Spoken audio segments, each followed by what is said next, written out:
Vernon Pike didn't knock.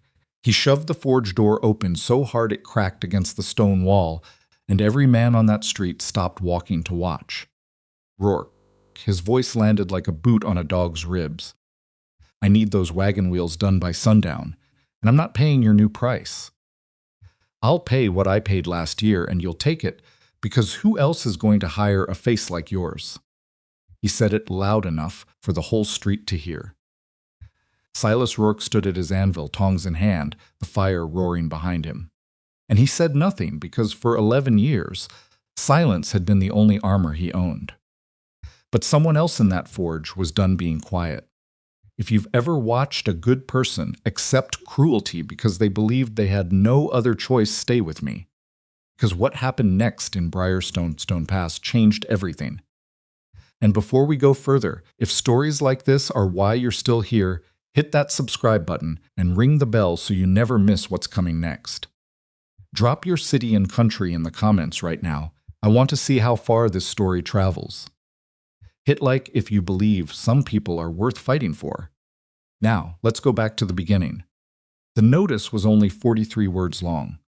Silas Rourke had counted them himself, 3 times. Sitting at the small table in the back room of his forge at 2 in the morning, the lamp burning low, the rest of Briarstone Pass long asleep. He was not a man who second-guessed himself. He decided things, acted on them, moved forward. That was how he had always operated in the forge, in life, in the years after the fire, when moving forward was the only direction that didn't destroy him. But those 43 words had taken him 11 days to write. Blacksmith, 38, Briarstone Pass, Montana. Face scarred by fire. Honest work, steady home, no drink. Seek a wife willing to build a plain life with a plain man. Will offer respect, loyalty, and fair dealing. Cannot promise what I no longer have to give.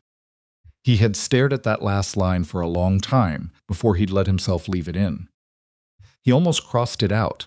It sounded like self-pity, and self-pity was something he had burned out of himself the same year he'd burned off most of the feeling in the right side of his face. But then he'd thought about the kind of woman who might answer a notice like this, the kind who'd arrive expecting a normal man, take one look at him, and find an excuse to leave on the next stage, and he'd decided the last line was more honest than cruel. Better she know up front that he wasn't going to be easy. Better she know that 11 years of living like a man the town tolerated but never welcomed had done something to him that couldn't be undone just because someone showed up. He sent the notice to 3 papers, 1 in Denver, 1 in Chicago, 1 in Boston. Then he went back to work and tried to forget he'd done it. He was good at forgetting things he wanted. The forge had been his father's before it was his. Silas had grown up with the smell of coal smoke and hot iron in his clothes, had learned the trade the way most boys in places like Briarstone Pass learn things by watching and then by doing, with very little space between the two. His father had been a quiet man, not unkind, but not someone who used words when iron would do. Silas had inherited that. He spoke when he needed to and stayed silent when he didn't, and most of the town had eventually mistaken that silence for coldness. After the fire, they'd mistaken it for something worse. The fire had happened on a Wednesday evening in October 11 years back. The Hallett stable at the edge of town. 6 horses trapped inside, the whole structure going up faster than anyone had expected because of the summer's dry hay packed in the loft. Silas had been walking home from a job at the Miller farm when he'd smelled it. He hadn't thought about it the way people later described it as a heroic decision, a brave choice. He'd heard the horses screaming and he'd gone in. That was the whole of it. The horses were screaming and he'd gone in. He'd gotten 4 of them out. The other 2 didn't make it, and neither did the better part of his face. He'd spent 2 months recovering at Doc Heller's. When he came back to the forge, he expected he didn't know what he expected. He was 38 years old now, and he still couldn't say with certainty what he had hoped for in those first weeks back. Something, maybe. Some acknowledgement that a man had walked into a burning building and come out different but still the same man. What he got instead was the particular cruelty of a small town's discomfort. Not hatred. That might have been easier to understand. What he got was the sideways look, the small flinch when he turned his head unexpectedly, the way conversation stopped a half-second too long when he walked into a room. Children stared. Women steered their children in other directions. Men shook his hand firmly and looked somewhere just past his left ear, never quite at him. Over months and then years, Briarstone Pass had settled into a quiet arrangement with Silas Rourke. They needed his ironwork, and he needed their business. And everyone would pretend the space between them was just the normal distance between neighbors and not the specific shape of a thing nobody wanted to name. He had stopped expecting it to change. The notice was the first time in 11 years he had let himself want something. He didn't expect an answer. That was the truth he kept returning to later, in the years after, when people asked him to tell the story. He had written the notice the way a man throws a stone into a dark river, not because he believes the stone will come back, but because the weight of holding it was becoming more than he could stand. The first 2 papers produced nothing. The Denver paper brought 3 letters, all of which he read once and didn't open again. One woman was clearly looking for passage west and had mistaken his notice for a more comfortable arrangement. One was not, he suspected, actually literate, given the way the sentences fell apart midway through. The third was kind and earnest, and described herself as a woman of strong faith, seeking a partner to share her devotion, and Silas had sat with that one longer, but in the end he'd folded it back into its envelope and put it in the stove. He did not have strong faith anymore. He had work, and the work was what kept him from thinking too hard about the rest of it. The Boston paper's reply came on a Tuesday in March, 9 weeks after he'd sent the notice. He almost didn't read it that night. He had 3 horseshoe commissions due and a gate repair that a rancher had been hounding him about for a week, and by the time he got the letter from the postal office, he was tired in the way that goes into your bones. Kind of tired that a man accumulates over years rather than over days. He set it on the table, made himself eat something, sat with his coffee until it went cold, then he opened it. Lenora Whitcomb had written 4 pages. Not 4 pages of flowery language or careful performance. 4 pages of Silas read it twice before he found the right word accounting. She had laid out her situation the way he had laid out his in the notice, with the same refusal to dress things up. 34, widowed 3 years. Her husband, she used his name, Thomas, without ceremony, had died of a fever that had taken him in 9 days and left her with debts she hadn't known existed, and a boarding house room she couldn't afford past the following spring. She had a sister in Baltimore she was not close to and no other family she could call on. She had worked as a seamstress, and before that as a bookkeeper's assistant, and she was not, she wrote, afraid of hard work or hard weather. Though I have had little experience of Montana specifically, and will ask you to be patient with me while I learn what I don't yet know. Then she wrote this, and Silas read it 3 times. I will not pretend that your notice didn't give me pause. I think dishonesty about that would start us wrong. But what gave me pause was not the scars. It was the last line, cannot promise what I no longer have to give. I have read a great many matrimonial notices, and most men write as though they are describing livestock for sale. Yours read like a man who is trying very hard not to lie to a stranger. I find I respect that more than I can easily explain. He sat with that for a long time. He wrote back the same night. He didn't let himself think about it too hard, because thinking too hard was how a man talked himself out of the one thing he needed. He told her the truth about the forge and the house and the town. He told her the winters were punishing and the summers were short. He told her that he was not a sociable man and that Briarstone Pass was not a town that had treated him with a great deal of warmth, and that he could not guarantee what kind of reception she would find when she arrived. He could only guarantee that he would not be cruel to her, would not drink away the household money, would not raise his hand to her. He had watched his father's marriage and knew what a man owed a woman who had agreed to share his life, and he intended to honor that. He sent the letter before he went to sleep. She wrote back in 6 days. She would come in May if the offer still stood. He didn't tell anyone in town he was expecting her. This was partly because he did not discuss his personal life with the people of Briarstone Pass, and partly because he knew what they would say, and he didn't want to hear it before she arrived. He could predict it with the accuracy of a man who had spent 11 years as the subject of other people's commentary. There would be pity, the soft and suffocating kind. There would be skepticism, the louder and more public kind. There would be somebody, probably Jim Crowley at the hardware store, who fancied himself a wit, making a joke about what kind of woman answers a notice from a man like Silas Rourke, and what it said about her. He had lived in this town long enough to know exactly where the cruelty lived and which faces it wore. But towns talk without needing to be told things, and by the second week of May, when the stage was due in from Billings, half of Briarstone Pass seemed to have organized itself into a loose and badly pretending to be casual audience along the main street. Women who had errands that could have been done yesterday. Men who needed to be near the post office at precisely that hour.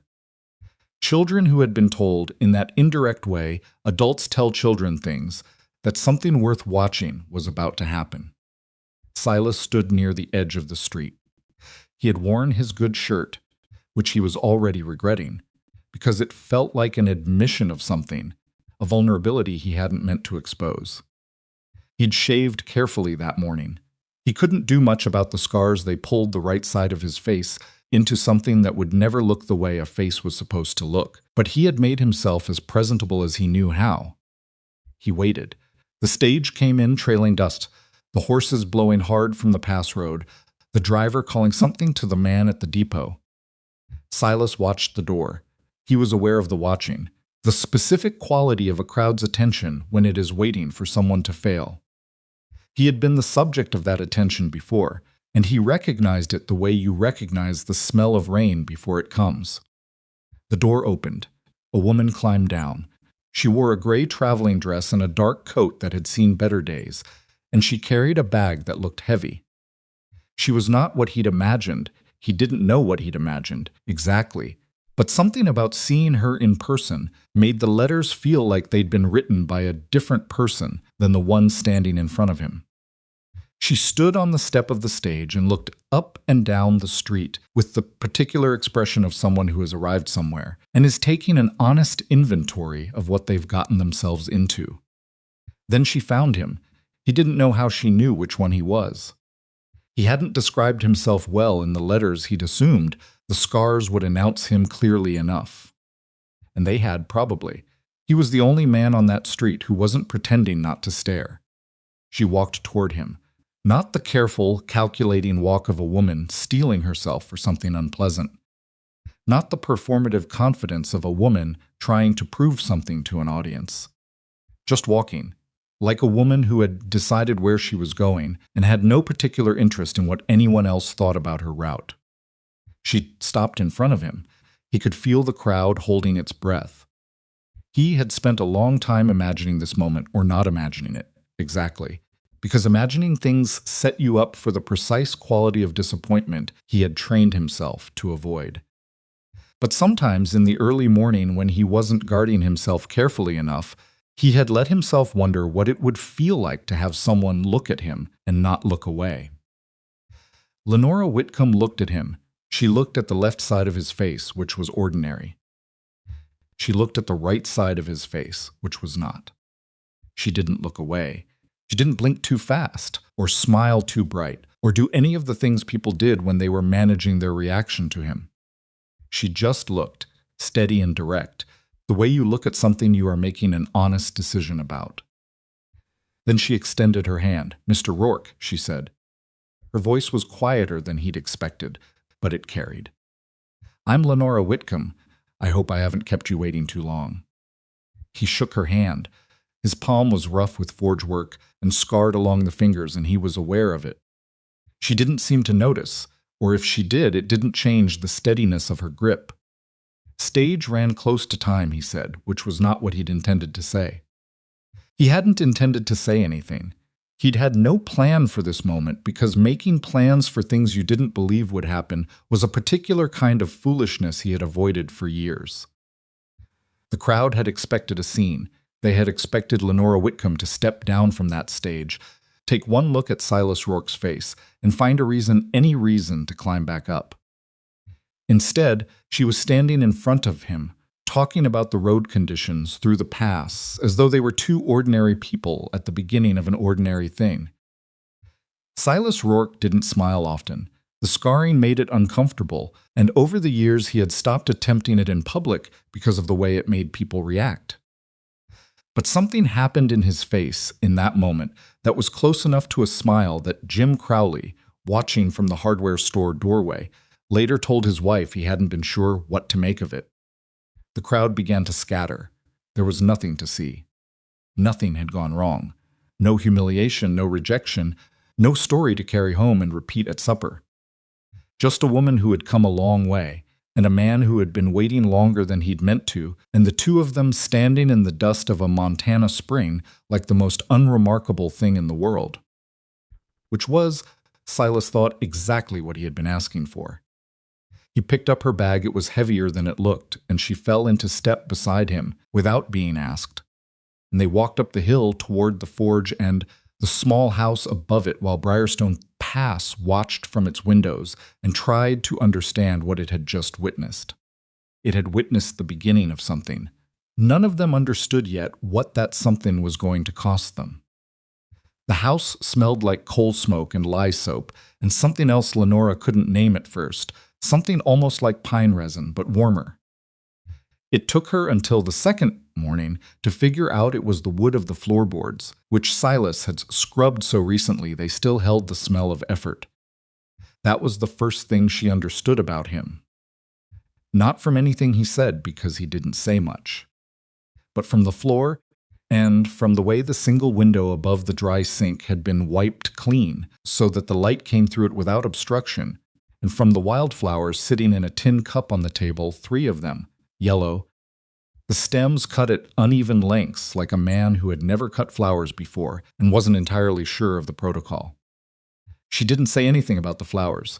She could tell by the way he moved past them without looking at them that acknowledging them would embarrass him. And she had not come this far to embarrass a man on his own first day. It's a good house," she said, setting her bag on the floor near the door. He was standing by the far wall with his arms crossed, not in a hostile way, but in the way of a man who doesn't know what to do with his hands when he isn't working. "It's small," he said. "I know it's small. I lived in one room in Boston for 2 years. This is not small." He looked at her then, a quick, assessing look, the kind that tries to determine whether someone is being polite or truthful. She met it steadily, and he looked away first. Not from discomfort, she thought, but from the habit of being the one who broke eye contact before the other person could. "I put your things in the back room," he said. "I'll take the room off the forge." She had expected this. She had not expected to feel the small particular loneliness of it, the confirmation that they were, for now, 2 strangers who had agreed to a legal arrangement and were figuring out the rest as they went. She was practical enough to know that was exactly what this was. She was human enough to feel the gap between what she'd known logically and what it felt like to stand in someone else's house with no return ticket and hear the words spoken aloud. "All right," she said.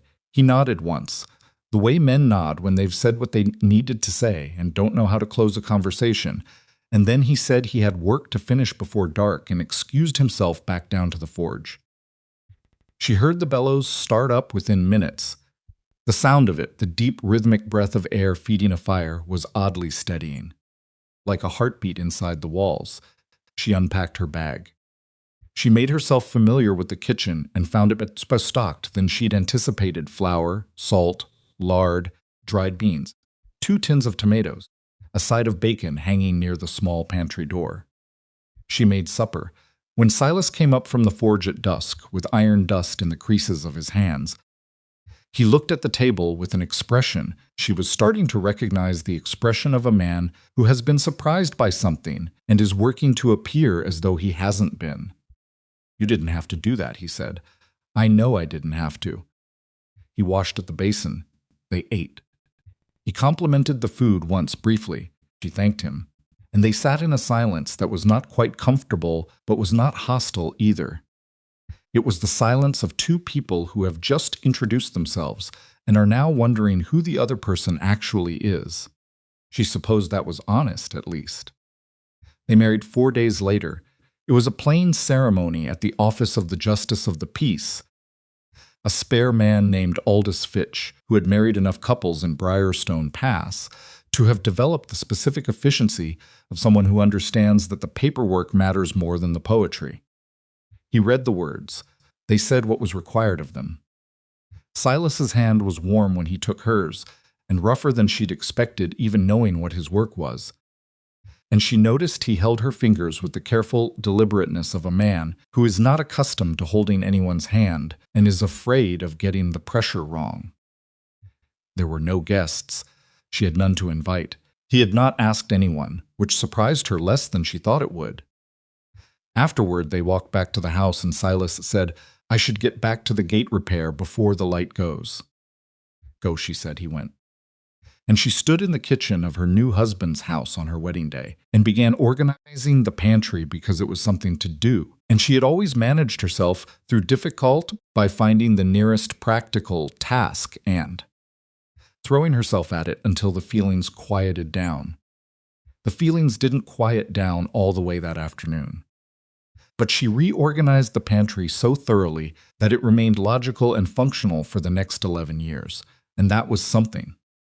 The town came to its own conclusions about Lenora in the way small towns do gradually and collectively, like weather forming. She was seen at the general store within the first week, where Martha Elgin, who ran the dry goods counter and remembered everything anyone had ever purchased from her, studied Lenora with the transparent curiosity of a woman who has told herself she is being welcoming when she is actually performing an assessment. "So you came all the way from Boston," Martha said, which was not a question. "I did," Lenora said. "Long way to come, also not a question." "It is." Martha waited, the way people wait when they want more information than they're willing to directly ask for. Lenora chose 2 spools of thread and set them on the counter and said nothing further. She had grown up in a city where you could be entirely anonymous, and she had learned the hard way that the absence of information did not stop people from filling the gap with whatever story they preferred. Silence, at least, gave them less material to work with. Martha rang up the thread and said, pleasantly, "Well, I hope you'll be happy here," in the tone of a woman who is not entirely convinced happiness is the most likely outcome. "I intend to be," Lenora said. She paid for the thread and left. But there were others who weren't performing politeness badly, who were genuinely trying, awkwardly, to welcome someone new. The woman next door, Ruth Spears, brought over a jar of preserved peaches the second week and stood at the door with the jar held out in front of her like a peace offering. She was Lenora's age, maybe a few years older, with the weathered look of a woman who has spent her life in hard weather doing hard work and is not apologizing for any of it. "I figured you might not have had time to put up preserves yet," Ruth said. "I haven't," Lenora said. "Thank you. Would you come in?" Ruth came in. She looked around the kitchen with the brief practice scan of a neighbor who has been in a house before and is noting what has changed. "You moved the table," she said. "It gets better light against this wall." Ruth looked at the table's new position against the east window, considered it, said, "You're right." Then she sat down and they talked for an hour, and Lenora learned more about Briarstone Pass in that hour than she had in the previous 2 weeks combined who mattered, who made trouble, who was kinder than they appeared, and who was exactly as unpleasant as they seemed. Ruth didn't bring up Silas's scars directly, but she said, toward the end of that first visit, with her hands wrapped around a cup of coffee and her eyes on the table, "He's had a hard time of it, you know. Since the fire. People here they didn't mean to be cruel, I think. They just didn't know what to do with him, and when people don't know what to do, they tend to do the wrong thing and then keep doing it because stopping would mean admitting they started." Lenora thought about that. How long has he been alone? Since before the fire in some ways. Ruth picked up her coffee. He was always a bit of a closed door, but after, yeah. 11 years of people treating a man like he's something to manage rather than someone to know. That does something to a person, it does, Lenora said. She didn't say more than that, but she filed it away, the way she filed things carefully, with the intention of understanding them more fully later. The first month was a series of small negotiations, most of them unspoken. Silas woke before dawn and went to the forge, and Lenora learned to have coffee ready. By the time the first light came over the mountain, because she noticed he moved better after coffee, less carefully, less like a man picking his way through a field he expected to be mined. She made breakfast at 6, and he came up from the forge and ate it and went back down, and on the days when the work was light and he came up at noon as well, she started putting together something simple for midday too. And neither of them discussed this arrangement, it simply became the arrangement. She took over the household accounts, which had previously been kept in Silas's head and nowhere else. And she discovered he was careful with money in a way that spoke of a man who had learned to be careful the hard way. No extravagances, no debts, a modest savings he had been building with the particular stubbornness of someone who had decided that self-sufficiency was the only reliable protection.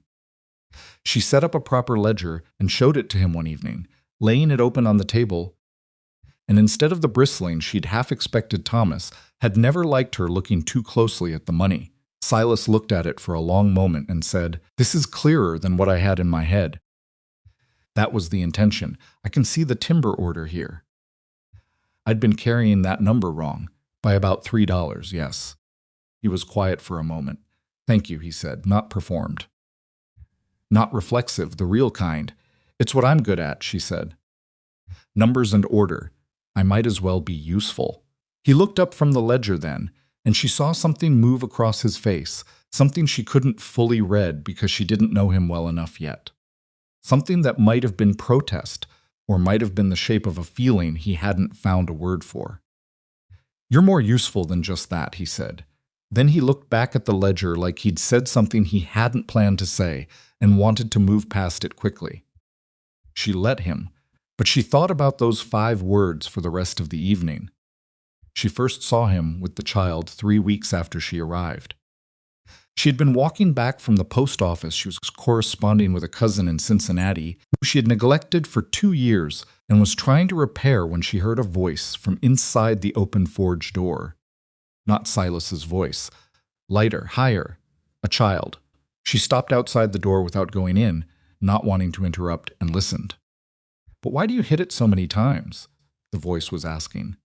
"Doesn't that hurt your arm? You get used to it."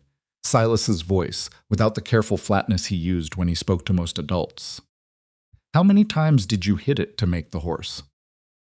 "Probably 400 thereabouts." A pause. "Then I would get tired." "You would at first. Then your arm gets stronger." "Can I try?" "When you're bigger. You said that last time." Because it was still true last time. There was the sound of something small being set on a surface, and the child said, "It looks like a real horse," with the specific reverence of a 7-year-old encountering something that meets a standard they hadn't known they were applying. "It's a bit rough around the legs," Silas said. "I'll fix those." "Don't fix it. I like it like this." A silence. Then Silas said quietly, "All right. I'll leave it." Lenora stepped back from the door and walked around to the side of the building and leaned against the cool stone and stood there for a moment, just breathing. She had spent 3 weeks watching Silas Rourke manage himself in the presence of other people, the particular management of a man who has learned that the world is generally more comfortable when he makes himself smaller, quieter, less present. She had watched him angle his face away from conversations, answer questions with the minimum number of words that still qualified as an answer, and move through Briarstone Pass like a man who has made peace with being tolerated. The man inside that forge talking about iron horses was not the same man. Or rather, he was the same man. That was the thing. That was precisely the thing that settled in her chest, like something fitting into a space that had been waiting for it. The man inside was the same man, and what the town had decided to see was a version of him so reduced it barely counted as seeing him at all. She went back inside the forge through the front door, stepping in like she hadn't been standing outside listening. Silas was at his work table, and standing next to him with her chin barely at the table's edge was a girl with dark braids and an expression of intense concentration who was examining a small iron horse the size of a large man's fist. The girl looked up at Lenora without shyness. "Are you the mail-order wife?" "Tessa," Silas said in a tone that was not quite a reprimand. "That's what Mrs. Elgin calls you," the girl said to Lenora, as though clarifying. "Then I suppose that's what I am," Lenora said. "What's your name?" "Tessa Bell. My pa runs the mill. Silas makes me iron animals from the scrap pieces." She held up the horse. "Fourth one. I have a dog, a cow, and a rabbit at home." "That's a collection. I'm going to have 12. One for every month." Lenora looked at Silas. He was watching the child with an expression she hadn't seen on him before.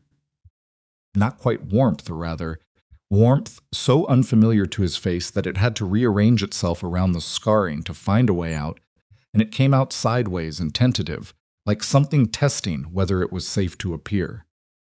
"That's an ambitious plan," Lenora said to Tessa. "Silas says if I'm going to want something I should be specific about it," the girl said matter-of-factly. "So I'm being specific."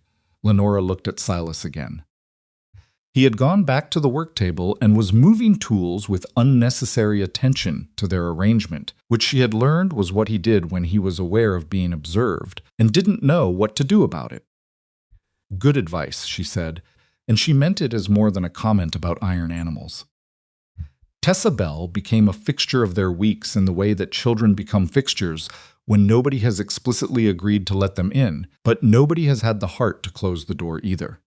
She appeared at the forge most afternoons, asked questions at a rate that Silas bore with a patience Lenora found remarkable, given that he used so few words himself, and accumulated iron animals on a schedule that suggested Silas was finding excuses to make them more regularly than strictly necessary. Lenora watched this and said nothing about it, but she filed it next to the thing Ruth had told her about 11 years of people treating a man like something to manage rather than someone to know. And she filed it next to the wildflowers in the tin cup and the immaculate floor and the careful way he held her hand at the justice of the peace's office. She was building a picture of a man. It was taking time. He was not the kind of man who made himself easy to see. But she was beginning to see him. She also saw, with increasing clarity, what the town was doing with him. It was not dramatic. The cruelty of Briarstone Pass had long since settled into the mundane, into the fabric of ordinary transactions, conducted in ways that were just slightly off, just 1 degree short of the respect you would offer a man you considered fully human. The way conversations in the general source quieted when Silas came in, not going silent. That would have been too obvious. But dimming, the way a room's energy pulls back from something it doesn't want to engage with. The way men greeted him functional brief, businesslike, and then turned back to whoever they'd been talking to with a visible relief, like a transaction completed. The way women steered around him on the narrow boardwalk, not rudely. They would not have said they were being rude, but consistently, the way people step around a puddle without quite acknowledging that a puddle is there. And Silas moved through all of it with the accommodation of a man who has accepted his own diminishment so thoroughly that he no longer notices the shape of it. That was what bothered Lenora most, not the town's behavior, which she had expected from Ruth's description and from the evidence of the letters, but Silas's accommodation of it. The way he made himself smaller so other people could be more comfortable. The way he anticipated avoidance and preempted it so that the rejection had nowhere to land, so that he could tell himself it wasn't happening because he'd already made himself scarce enough that they'd never had to formally reject him. She had seen this behavior before in a different context. Thomas, in the last years of his life, had developed a way of preemptively apologizing for things that hadn't gone wrong yet, a defensive crouch he'd gotten into after too many business failures and too many of his own mistakes coming home to roost. She had watched her husband make himself smaller and smaller until he became the diminished version of himself, and then wondered why she couldn't love what was left. She was not going to watch that happen again. She was not going to watch Silas Rourke hollow himself out to fit the space the town had decided he deserved. She was also, she reminded herself, only 6 weeks into this marriage, and he had not asked her to fix anything. And she was not going to charge in with the particular arrogance of a woman who has decided she understands a man better than he understands himself. She would wait. She would watch. She would learn him. And she would be ready when the moment came. The moment came in November, 43 days after she arrived, on a Tuesday afternoon, when the first serious cold of the winter had come down from the mountains and the sky had gone the color of old pewter. She heard Vernon Pike before she saw him. His voice was the kind of voice that was designed to fill spaces loud in the particular way of a man who equates volume with authority and has never had enough people challenge the equation. She was in the small room off the kitchen that she had set up as a workroom for her sewing when she heard it through the forge floor below her, muffled but distinct, the words not quite clear but the tone unmistakable. She set down her work and went to the top of the interior stairs and listened. "Told you what I'd pay, and that's what I'll pay. And if that's not good enough for you, then you can find someone else to give your business to." Pike's voice, sharp with the confidence of a man who does not expect resistance. "Though I'll point out there isn't anyone else." Silas's voice came back, lower, measured, with that flatness he deployed when he was controlling something he didn't want to show. "The work I quoted includes materials and 3 days' labor. The price I gave you reflects that. Your price reflects what you think you can get away with." A pause, and then Pike's voice shifted in a way that made Lenora's hand still. It went quieter, which was worse than loud. "Let me be plain with you, Rourke. You're a man in a limited position. You know it, and I know it. Men don't go looking for other blacksmiths when the one in front of them will work. But they might if the one in front of them starts getting ideas above himself." A long silence from Silas. "I'll give you what I offered," Pike said. "And you'll take it, because you've got no other play." Lenora was already moving down the stairs. She came through the forge door into air that smelled of coal and hot metal, and she saw them. Silas at the anvil with his arms at his sides and his jaw set in the expression she'd learned meant he was absorbing something and choosing not to react. And Vernon Pike standing 6 feet away with his hat in his hand and his chin up, a large man with the settled authority of someone who had spent decades getting what he wanted from people who couldn't afford to refuse him. Pike looked at her arrival with the brief curiosity of a man who doesn't consider a woman's entrance particularly relevant. "This is a private business conversation," he said. "I live here," Lenora said, "and I keep the books. So I'd say it's relevant to me." Pike looked at her more carefully then. She had the impression of being reassessed, and she held herself still and let him reassess. "You're the wife," he said, like it was a category rather than a person. "Lenora Rourke," she said. She hadn't practiced using the name yet, and it came out a little more firmly than she'd intended, like something she was deciding in the moment she said it. "What's the dispute?" "There's no dispute," Pike said, pleasantly now, with the pleasantness of a man switching tactics. "Your husband quoted me a price that doesn't reflect the reality of his situation, and I was simply helping him understand the math." "I heard you helping him understand," Lenora said.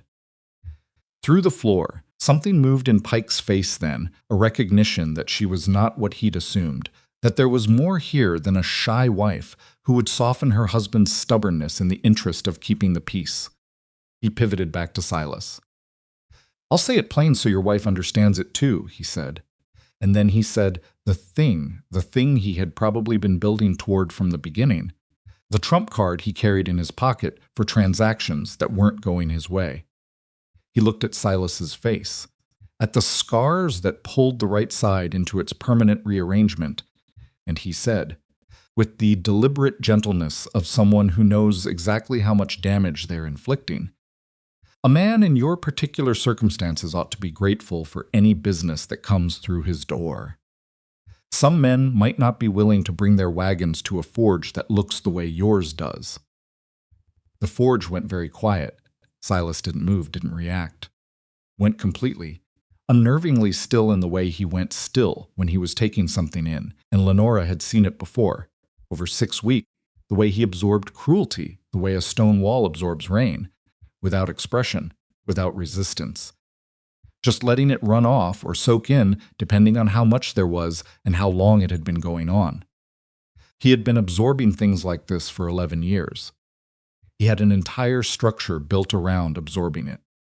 And Vernon Pike was counting on that structure, was counting on Silas's practiced silence, his inability to fight back, the way 11 years of this had worn a groove into him so deep that refusal had become genuinely unthinkable. He was counting on a man who had been taught, one transaction at a time, that his face had devalued him to the point where he had to accept whatever terms were offered. Lenora looked at Silas. She saw it the thing she'd been watching for weeks, the slight downward shift of the head that meant he was getting ready to accept. The small surrender that had become so habitual he probably didn't know he was doing it. She turned back to Vernon Pike. "The men who brought those horses out of the Hallett fire 11 years ago," she said. "Where were they standing when the stable went up?" Pike blinked. The change of subject clearly wasn't what he'd expected. "What? I've been in Briarstone Pass 6 weeks. I've heard the story told 3 different ways by 3 different people. And in every version, there's a detail I keep noticing. Most of the men who were there stayed outside, out of the fire." "Safe," she paused. My husband walked in. "What does that have to do with?" "The face you just used to threaten him," Lenora said, and her voice was level, no heat in it, which was somehow worse than heat, is the same face he got because he walked into a burning building to save horses that didn't belong to him. While other men stood outside and watched, the forge was absolutely silent. "Now," she said, and she looked at Pike with the particular expression of a woman who has made a calculation and is comfortable with the result, "You're going to pay what my husband quoted you. You're going to pay it in full, or you're going to take your broken wagon 40 miles east to the next settlement and pay someone else whatever they quote you, plus the cost and time of getting there in November weather. And you'll do it knowing that everybody in this town will hear exactly what happened here and exactly why." She let that land. Pike looked at her. He looked at Silas. Silas was watching Lenora with an expression she hadn't seen on him before, hadn't seen on him at all. In 6 weeks, something open and stripped of the usual careful management, something that looked almost like shock, but wasn't quite shock, because underneath it was something else she couldn't name yet. Pike's jaw moved. He recalculated something she couldn't see. Then he said to Silas, with the particular rage of a man who is losing something in public and knows there is nothing he can do about it right now, "I'll have the money by end of the week." He put his hat on. He walked out of the forge without looking at either of them again. The door swung shut behind him. In the silence that followed, Lenora became aware that her hands were not quite steady. She pressed them against the sides of her skirt and breathed once, carefully, through her nose. Silas hadn't moved. "You shouldn't have done that," he said. His voice was quiet, not angry, something harder to identify.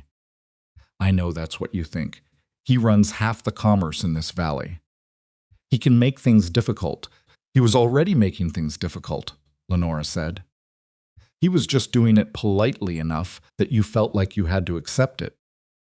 Silas looked at the floor for a moment. She watched him work through something she could see it, the way she could now sometimes see him processing things, the movement behind his stillness. "I've been managing this town for 11 years, he said finally. "I know how to handle Pike." "You know how to survive Pike," Lenora said. "That's different." He looked up at her. She met it. She didn't soften it, or look away, or add something to make the edge come off the sentence. She let it stand because it was true, and because he was not a man who needed things softened. She had understood that from his letter, from the last line of his matrimonial notice, from every conversation they had stumbled through in 6 weeks. He was a man who had been given softened versions of hard truths his whole life, and had been left holding damage he didn't fully understand because nobody had been willing to name it plainly.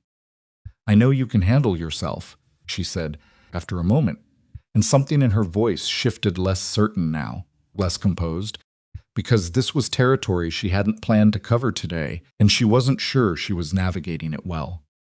I know you were managing before I got here. I'm not saying you needed me to— She stopped. I didn't want to watch him do that to you, that's all. I didn't want to stand there and watch it happen. Silas was quiet. The forge ticked around them, the cooling metal, the small settling sounds of a fire burning low. He said it loud enough that the street could probably hear, she added. I didn't say anything that isn't true. No, Silas said slowly. You didn't.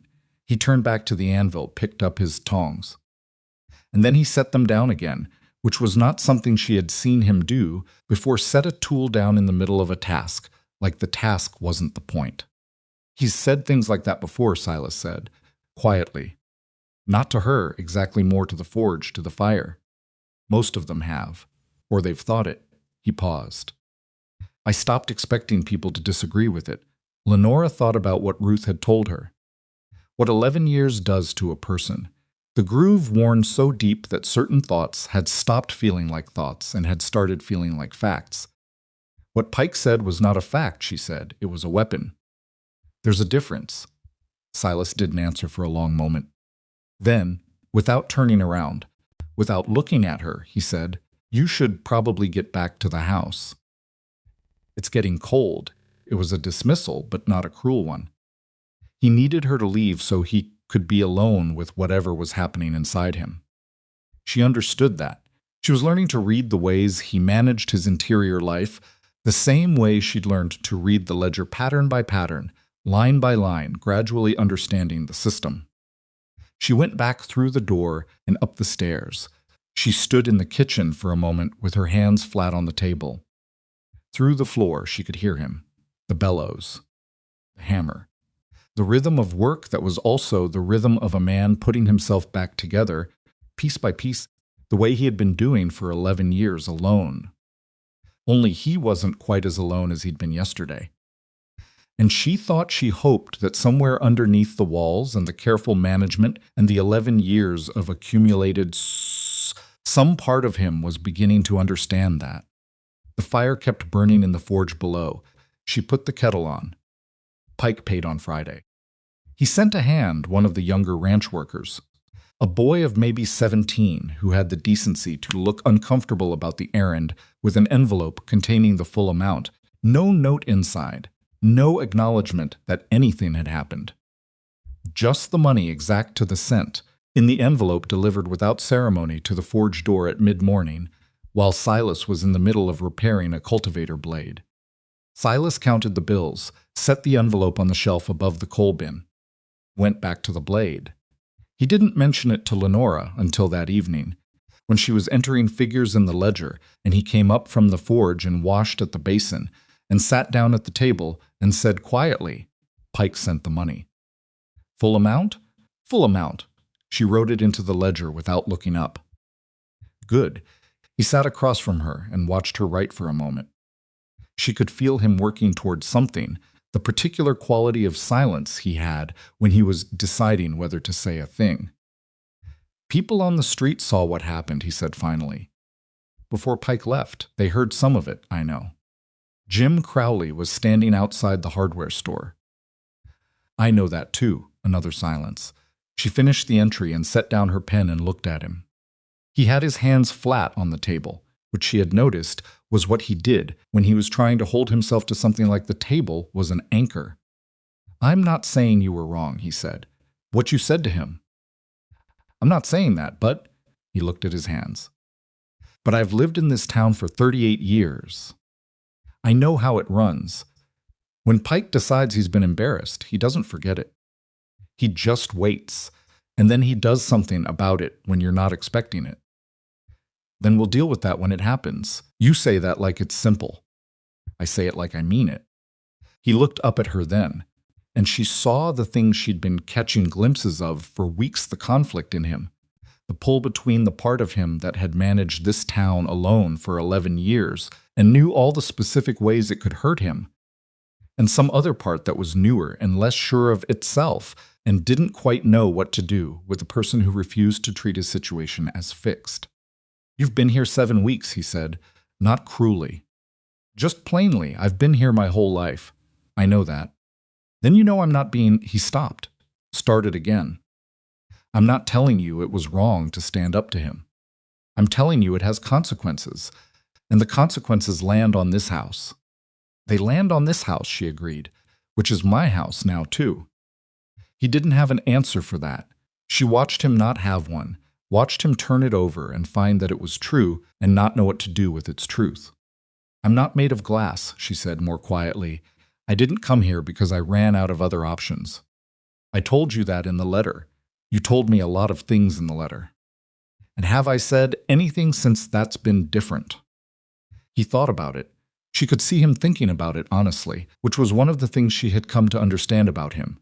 He didn't perform the consideration of things. He actually considered them. No, he said, you haven't. She picked up her pen. Then trust that I know what I walked into.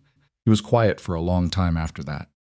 But he stayed at the table, and after a while he asked her about an entry in the ledger from the week before that he hadn't understood, and they talked about the timber order for 20 minutes. And it was the longest ordinary conversation they'd had since she arrived, and she thought that was maybe worth as much as everything else. November deepened, and the cold became something with weight to it, pressing down on the valley like a hand. Lenora learned Montana winter the way she had learned other hard things in her life, by going through it rather than around it, accumulating understanding gradually and with a fair amount of physical discomfort. The forge's heat, which had seemed punishing in the mild days of her arrival, became something she was grateful for in a way that felt almost embarrassing. The house held warmth reasonably well once she figured out the particular management of the two stoves the kitchen stove needed to be fed every 3 hours through the night, or the pipes risked freezing, which she discovered the hard way on a Tuesday in mid-November when she woke at 4 in the morning to a cold kitchen and ice in the water basin.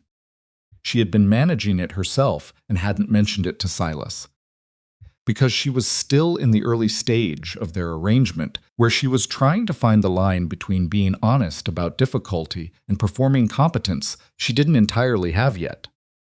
But the frozen basin was hard to explain away, and when Silas came up from the forge that morning and found her crouched in front of the kitchen stove with her hands wrapped around a mug trying to get warm, he stood in the doorway for a moment and then said, without preamble, "You didn't wake me." "I didn't want to wake you. The pipes could have burst." "I know, they didn't." He looked at the stove, at the fresh wood she'd loaded into it, at her hands around the mug. He didn't say anything else about it, but that evening he hung a small clock on the wall near her bed and set a metal striker on the shelf below it and said, "If you set this every 3 hours, you'll hear it before the stove runs low," and he showed her the mechanism of the striker without once making her feel foolish for not having known. It was a small thing. She understood that, but she was learning that Silas Rourke communicated almost entirely in small things, and that if you missed them, you missed most of what he was actually saying. The story of what Lenora had said to Vernon Pike moved through Briarstone Pass, the way stories move through small towns in winter slowly at first, passing from person to person in bits and pieces that got reassembled in different combinations depending on who was telling it, and then all at once, when some critical mass of people had heard enough versions that it became, simply, the thing everyone knew. What everyone knew was this: the new wife of Silas Rourke had told Vernon Pike to pay what he owed or haul his broken wagon 40 miles in November cold. And Pike had paid. The details varied. In some versions, she had been loud about it. In others, she had been unnervingly calm, which, from people who had been in the vicinity, seemed to be the more accurate account. Jim Crowley, who had in fact heard most of it from the hardware store doorway, described it to his wife, and then to 4 other people in the following week as the most interesting thing he had witnessed in Briarstone Pass in recent memory. And given that Jim Crowley was a man of emphatic opinions who was interested in everything, this was not nothing. The interpretations divided roughly along predictable lines. Some people thought Lenora had made a serious mistake, that Pike was not a man you embarrassed publicly without paying for it, and that her 7 weeks in town weren't enough to understand the specific weight he carried in the valley. These people said this with genuine concern and not a small amount of the pleasure people take in predicting disaster for others. Some people thought she had done something they had wanted to see done for years and had simply lacked the particular courage or indifference to their own safety to do it themselves. And some people, fewer, but they were there, found themselves thinking for the first time in 11 years about the Hallett fire, about what it had actually taken to walk into a burning stable, about the specific shape of a courage they had decided to stop thinking about, because thinking about it required them to also think about what they had done with it afterward. Ruth Spears was in this last category. She came by on a Wednesday morning with bread she had made and sat at Lenora's kitchen table and said, without leading up to it, "I've been thinking about what you said." "About the fire. What about it?" Lenora set the bread on the board and cut 2 slices. "I was there," Ruth said, "when the stable burned. I was 15. My father had taken me to town for supplies and we heard it, and we went to see. I remember it." She paused. "I remember watching them drag Silas out. After, I remember what he looked like." Lenora waited. "I remember that we all went home and talked about it for a week and said what a terrible shame it was and what a brave thing he'd done." Ruth wrapped her hands around the coffee cup Lenora put in front of her. "And then people started seeing his face, and I don't know. Something happened. Something shifted. It's like the bravery got harder and harder to remember when what was in front of you was the evidence of it. The damage. Like people looked at his face and thought damage and stopped thinking courage." "People do that," Lenora said. "I did it," Ruth said. "That's what I'm telling you. I did it too. I told myself I was just following the town's lead, but that's not an excuse. That's an explanation. And those aren't the same thing." She looked at Lenora steadily. "What you said to Pike, you put it back where it belonged. That's what you did. You put the story back in the right order." Lenora thought about that. I said what was true. Sometimes saying what's true is the hardest possible thing. Ruth picked up her bread. "How did he take it?" "Silas. He told me I shouldn't have done it." Ruth nodded slowly. "He would. And then we talked about the ledger for 20 minutes. Ruth made a sound that might have been a short laugh. "That sounds about right." She looked at the window. "He's not going to come around all at once, you know." "Whatever you're trying to do." "I'm not trying to do anything," Lenora said. "I'm just being here." Ruth looked at her with the particular expression of a woman who has been married for a long time and understands things about the slow work of human proximity that can't quite be said outright. "Yeah," she said. "Sometimes that's enough. And sometimes it takes a long while to know which kind of situation you're in." December arrived and brought with it something Lenora had not fully prepared for, which was the specific quality of darkness in a Montana winter. She had known intellectually that the days would be short. She had not known what short meant in practice, the sun coming up after 7 and setting before 5, and the quality of the light during those few hours being thin and pale and insufficient, like a lamp burning low that nobody had gotten around to refilling. She was not by nature a person who was undone by darkness. But she felt it, in the afternoons particularly, a heaviness that wasn't sadness exactly, but was adjacent to it the absence of light, making the absence of other things more noticeable. The absence of the life she'd had in Boston, which had not been a good life toward the end, but had at least been familiar. The absence of the easy conversation she didn't have yet with Silas, the kind of conversation that grew between two people over time and couldn't be rushed and wouldn't come any faster just because she wanted it to. She started baking in the afternoons as something to do with her hands and the hours, and the smell of it filled the house and drifted down through the floor into the forge. And one evening Silas came up earlier than usual, while the bread was still cooling, and stood in the kitchen with a look that was, she thought, as close to content as she had seen him, and said nothing at all, but sat down at the table and waited. And she cut him a slice, and he ate it and said, "That's good." "It's my mother's recipe," she said. He looked at the bread. "She teach you herself?" "When I was 8. I burned the first 3 batches." Something shifted in his face. I burned myself about 15 times learning the forge before my father let me near the real work. Purpose the burns? No, a pause. Well, the last two, maybe. I wanted to see where the line was. She looked at him. He was looking at the bread with an expression that was almost not quite, but almost amusement. You burned yourself on purpose to find out what your limit was? I was 12. It seemed logical at the time. Did it work? Mostly. He looked up. I also learned my limit was higher than I thought it was. She thought about that for a moment. Is that still true? The question landed differently than she'd intended. She'd meant it lightly, as a continuation of the same thread, but it arrived in the room with a weight that was not light at all. And she saw him feel, it saw the shift in his expression as the question stopped being about burns and 12-year-old boys and started being about something else. He looked at her for a long moment. I don't know, he said. Quietly, honestly, the way he said things when he had stopped managing the conversation and was just answering. I used to think I knew. Now I'm not sure I've been testing the right things. She didn't push it. She put her own bread on her plate and sat across from him, and they ate without talking. And the kitchen was warm and smelled like bread, and outside the wind was coming down from the mountains with a sound like something enormous moving through the dark. It was the closest they had come to a real conversation. She went to bed that night and lay awake for a while and thought about limits, and what a man finds out when he's no longer measuring himself by what a town has decided he's worth. The second confrontation with Pike happened on a Thursday morning, in the second week of December, and Lenora was not inside the forge when it started this time. She was on the street. She had gone to the general store for salt and a spool of heavy thread, and she was coming back along the main street when she saw Pike's wagon outside the forge. The wagon, she noticed, with wheels that were clearly new, wheels that Silas had made. Pike was climbing down from the wagon seat, and he was not alone.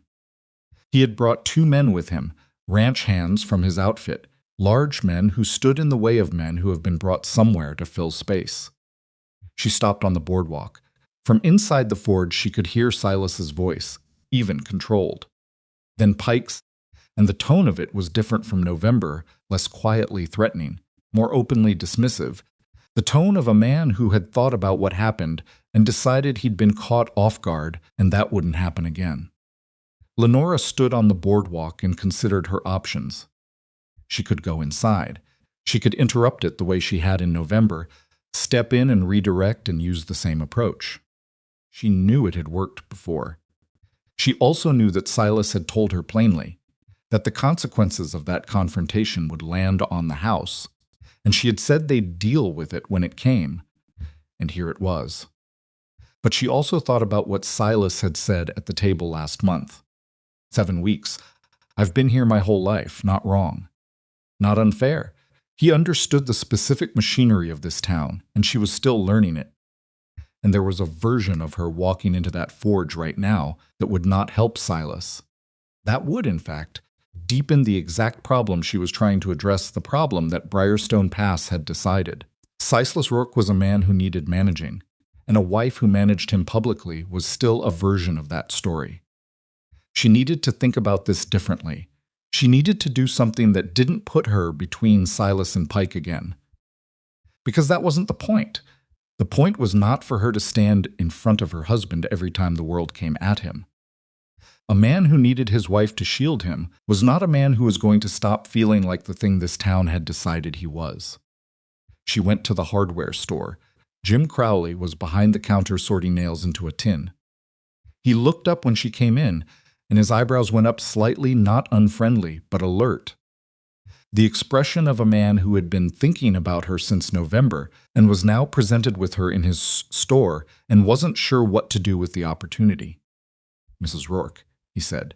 Mr. Crowley, she said, I need to ask you something, and I need you to be honest with me. He set down the nails. All right, Vernon Pike is at my husband's forge right now. He brought 2 men with him. She watched Crowley's face. How does that usually go when Pike brings men? Crowley was quiet for a moment. She could see him deciding something, how much to say, where his own position was in this particular landscape. He was not, she had come to understand, a bad man. He was a man who had taken the path of least resistance. For so long he'd stopped noticing that it was a path he'd chosen rather than the only path available. Usually, Crowley said slowly, it goes how Pike wants it to go. The men aren't there to do anything exactly, just to make the point that they could. And what does Silas do? Crowley looked at the tin of nails. Takes whatever terms Pike is offering, has been for long as I can remember. Because he thinks he has no other choice. Because he doesn't have another choice. Crowley looked up. I'm not saying that's how it should be. I'm saying that's the situation. Pike's been running his tab, however, he likes at this forge for years because Rourke can't afford to lose his business, and Pike knows it. Lenora thought carefully. What if he wasn't the only customer who mattered? Crowley looked at her. Come again. What if Silas's business wasn't contingent on Pike's goodwill? What if he had enough regular customers that Pike's account was inconvenient to lose, but not critical? She paused. Who in this town has been meaning to commission ironwork and hasn't gotten around to it? A silence. Crowley looked at her with an expression that was shifting from wariness to something closer to attention. My fence posts have needed replacing for 2 years, he said slowly. I've been meaning to talk to him about an order. So talk to him today. She held his gaze. And who else? There was a long pause. Crowley looked at the window, at the street, at something Lenora couldn't see but suspected was a calculation he'd been putting off. Harold Birch at the feed store's been wanting new hinges on his loading doors, he said. The current ones are 30 years old and halfway to falling off. And the schoolhouse needs a new iron bracket for the stovepipe. The current one's pulling from the wall. He paused. These aren't small jobs. No, Lenora agreed. They're not. You're talking about building him enough of a base that Pike's account is optional. I'm talking about people in this town deciding what kind of relationship they want to have with the man who runs the only forge in 40 miles, she said. I'm not asking for charity. I'm asking whether the work is real. The work is real, Crowley said. Then commission it. Crowley looked at her for a long moment. Then he picked up his coat from the hook behind the counter. I'll go talk to Birch, he said, now before I think about it too long. He came out from behind the counter and stopped next to her and looked at the street toward the forge. For what it's worth, he said quietly, I was there when he came back. Fire, and I was one of the people who looked away. He paused. Been a long time feeling bad about that. You can stop feeling bad about it now, Lenora said. If you want. He went out. She stood alone in the hardware store for a moment. Then she went out after him and walked back toward the forge, and she arrived at the door just in time to hear the particular silence that followed a confrontation's end. Pike was leaving. She could tell by the set of his back. As he climbed up to the wagon seat, he had the rigid posture of a man who had gotten something but not everything he wanted, and was not pleased about either condition. His 2 men climbed up after him. Silas was standing in the forge doorway. Pike said, without turning around, End of the month, Rourke. Silas said nothing, but he was standing straight, which was different from last time. Last time she had seen that slight downward shift of the head. This time his shoulders were level, and he was watching Pike's wagon pull away with an expression she hadn't seen before, not anger, not relief, but something settled and direct, like a man who has made a decision and isn't second-guessing it. She went and stood beside him. What happened? She said. He wanted a discount on the wheel repair. He watched the wagon move down the street. I told him my price was my price, and he made some noise, a pause. I told him end of the month or the wheels stayed here. She looked at him, and his men stood there. He was quiet for a moment. I told Pike that if he needed an audience to have a business conversation, he could have it without me, and I went back to work. He glanced at her sidelong. He backed down.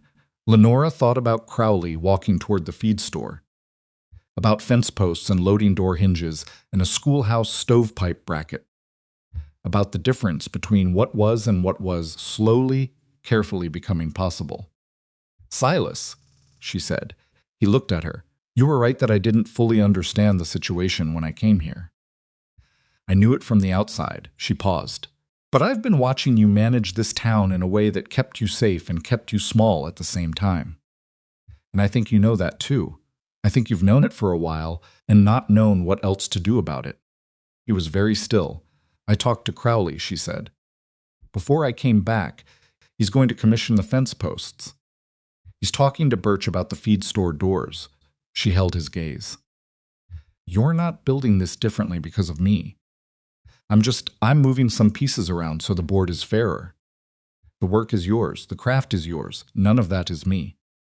He looked at her for a long time. The cold was pressing in around them, the December air sharp enough that she could see her breath, and the forge behind Silas was throwing heat out against the cold in the way it always did. And the street of Briarstone Pass was moving with its afternoon business, and for a moment she was acutely aware of how they looked, the two of them, standing in the forge doorway. The scarred blacksmith and the woman who had come from Boston to marry him, and how differently that looked to her now than it would have looked to her 6 months ago, before she'd read his letter, before she'd stepped off a stage into the dust of a Montana spring and walked toward a man everyone expected her to flee from.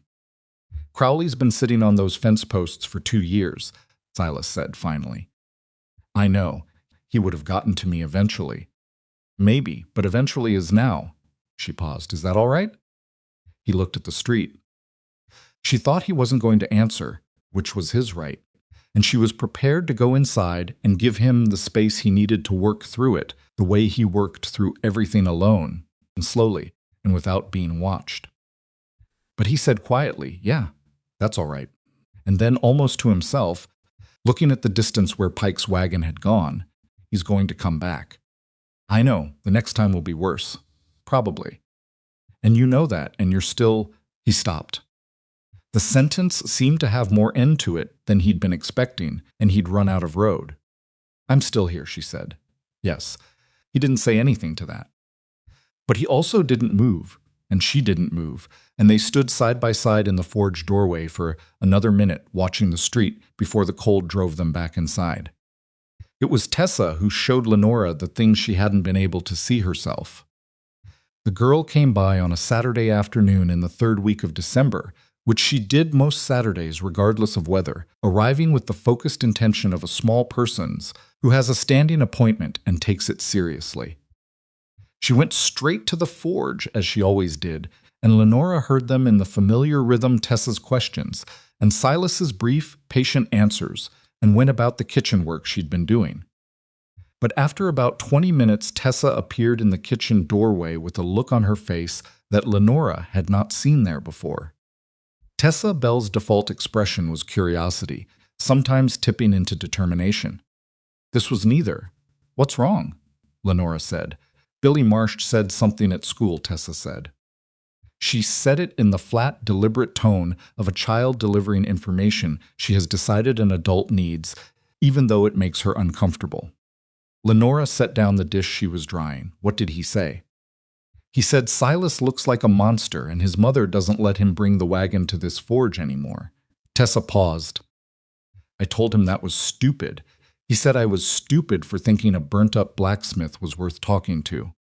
Lenora looked at the girl, 7 years old, dark braids. Standing in the kitchen doorway with her arms crossed in a way that was trying to be defiant and was actually closer to hurt. What did you do? Lenora said. I didn't hit him, Tessa said, with the precision of someone clarifying a detail. Even though I wanted to. Because Miss Harding said we can't hit anymore, even when people deserve it. She uncrossed her arms. Is Silas a monster? No, I know he's not. She looked at the floor. Billy has a lot of friends, and now they all know. He said it, and they were all laughing. She looked up. When people say things like that. Lenora thought about how to answer that. She thought about a man who had spent 11 years accommodating other people's discomfort with his face. Who had trained himself out of wanting things, because wanting them made losing them unbearable. Who held her hand at their wedding with the careful deliberateness of someone afraid of getting the pressure wrong. I think, she said carefully, that it used to bother him more than it does now. and I think he got so used to it that he stopped letting himself notice how much it bothered him, which is different from it not bothering him. Tessa considered this with the seriousness she brought to most things. That sounds very lonely. It was, Lenora said. I think it was. Is it still? She thought about December evenings at the kitchen table. About bread and a conversation about burns and limits. About standing in a forged doorway while the cold pressed in. Less, she said. I think less. Tessa nodded. She was still for a moment, then she turned and went back down to the forge without another word. And Lenora stood in the kitchen and heard, a minute later, the sound of the girl's voice resuming its questions and Silas's answers resuming their patient rhythm. And she stood there listening to that rhythm and thought about what a 7-year-old child had just said with more precision than most adults could manage. That sounds very lonely. Yes, that was the exact shape of it. She had been thinking about the town and about Pike and about ledgers and fence post commissions and the practical architecture of making things better. And those things mattered. They were real and necessary. But Tessa had gone straight to the center of it in the way children sometimes do when they haven't yet learned to talk around the truth. Silas had been lonely for 11 years in the specific way of a person who has stopped expecting company. Not dramatic loneliness, not the kind that announces itself and demands to be witnessed.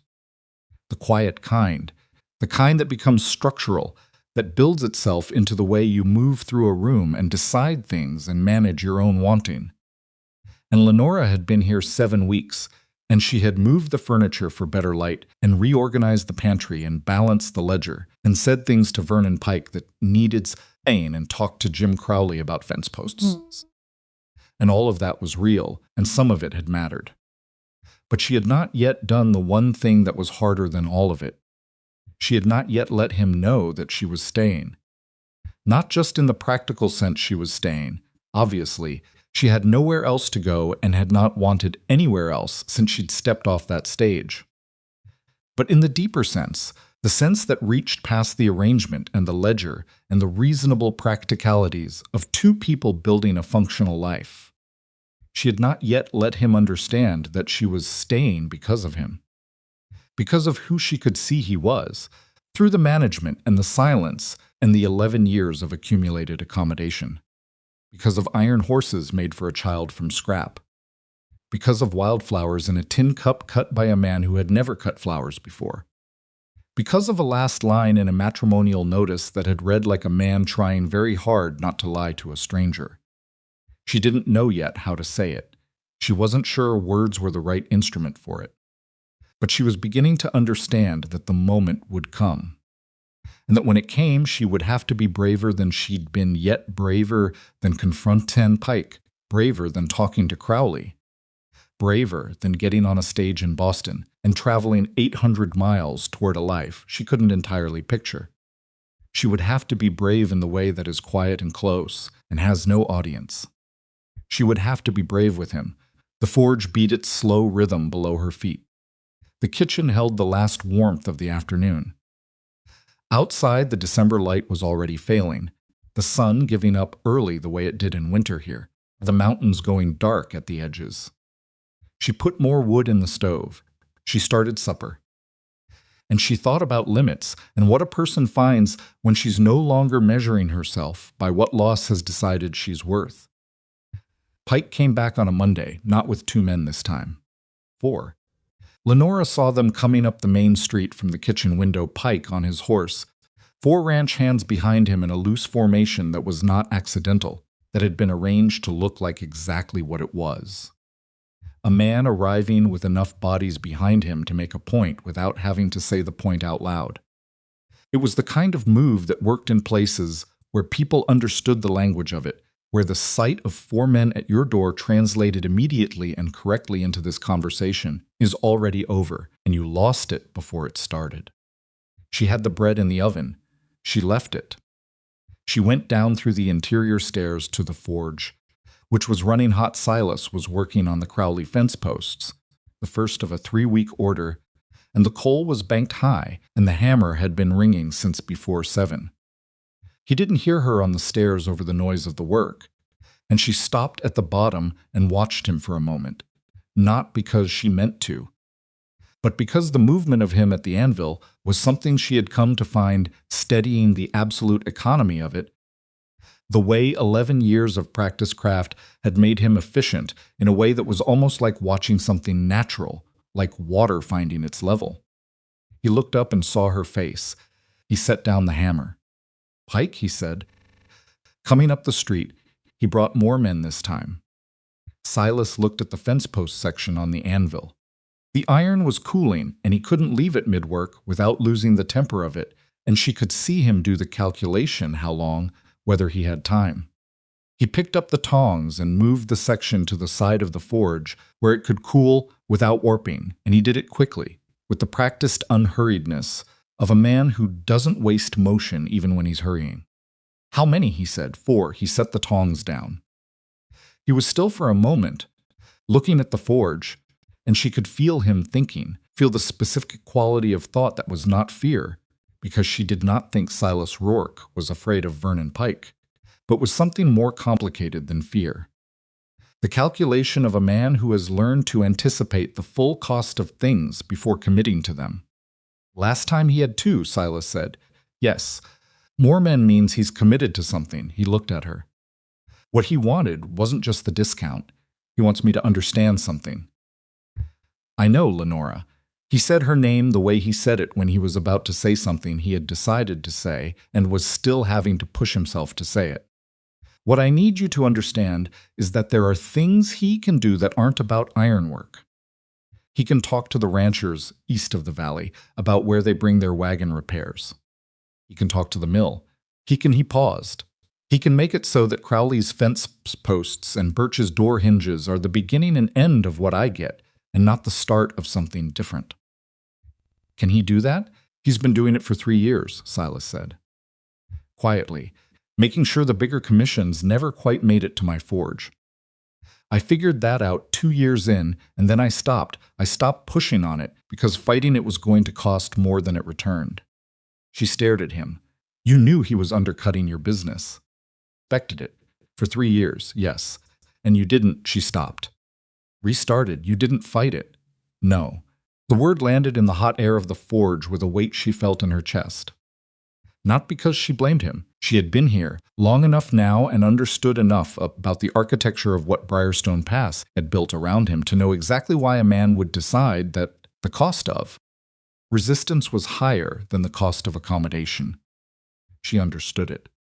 She also understood, with a clarity that had been building for weeks and was now fully formed, that this was the thing that was going to kill whatever she and Silas were trying to build before it had a chance to live not Pike's cruelty, which was straightforward and had a straightforward answer, but Silas's deep and practiced habit of deciding in advance that certain battles were already lost.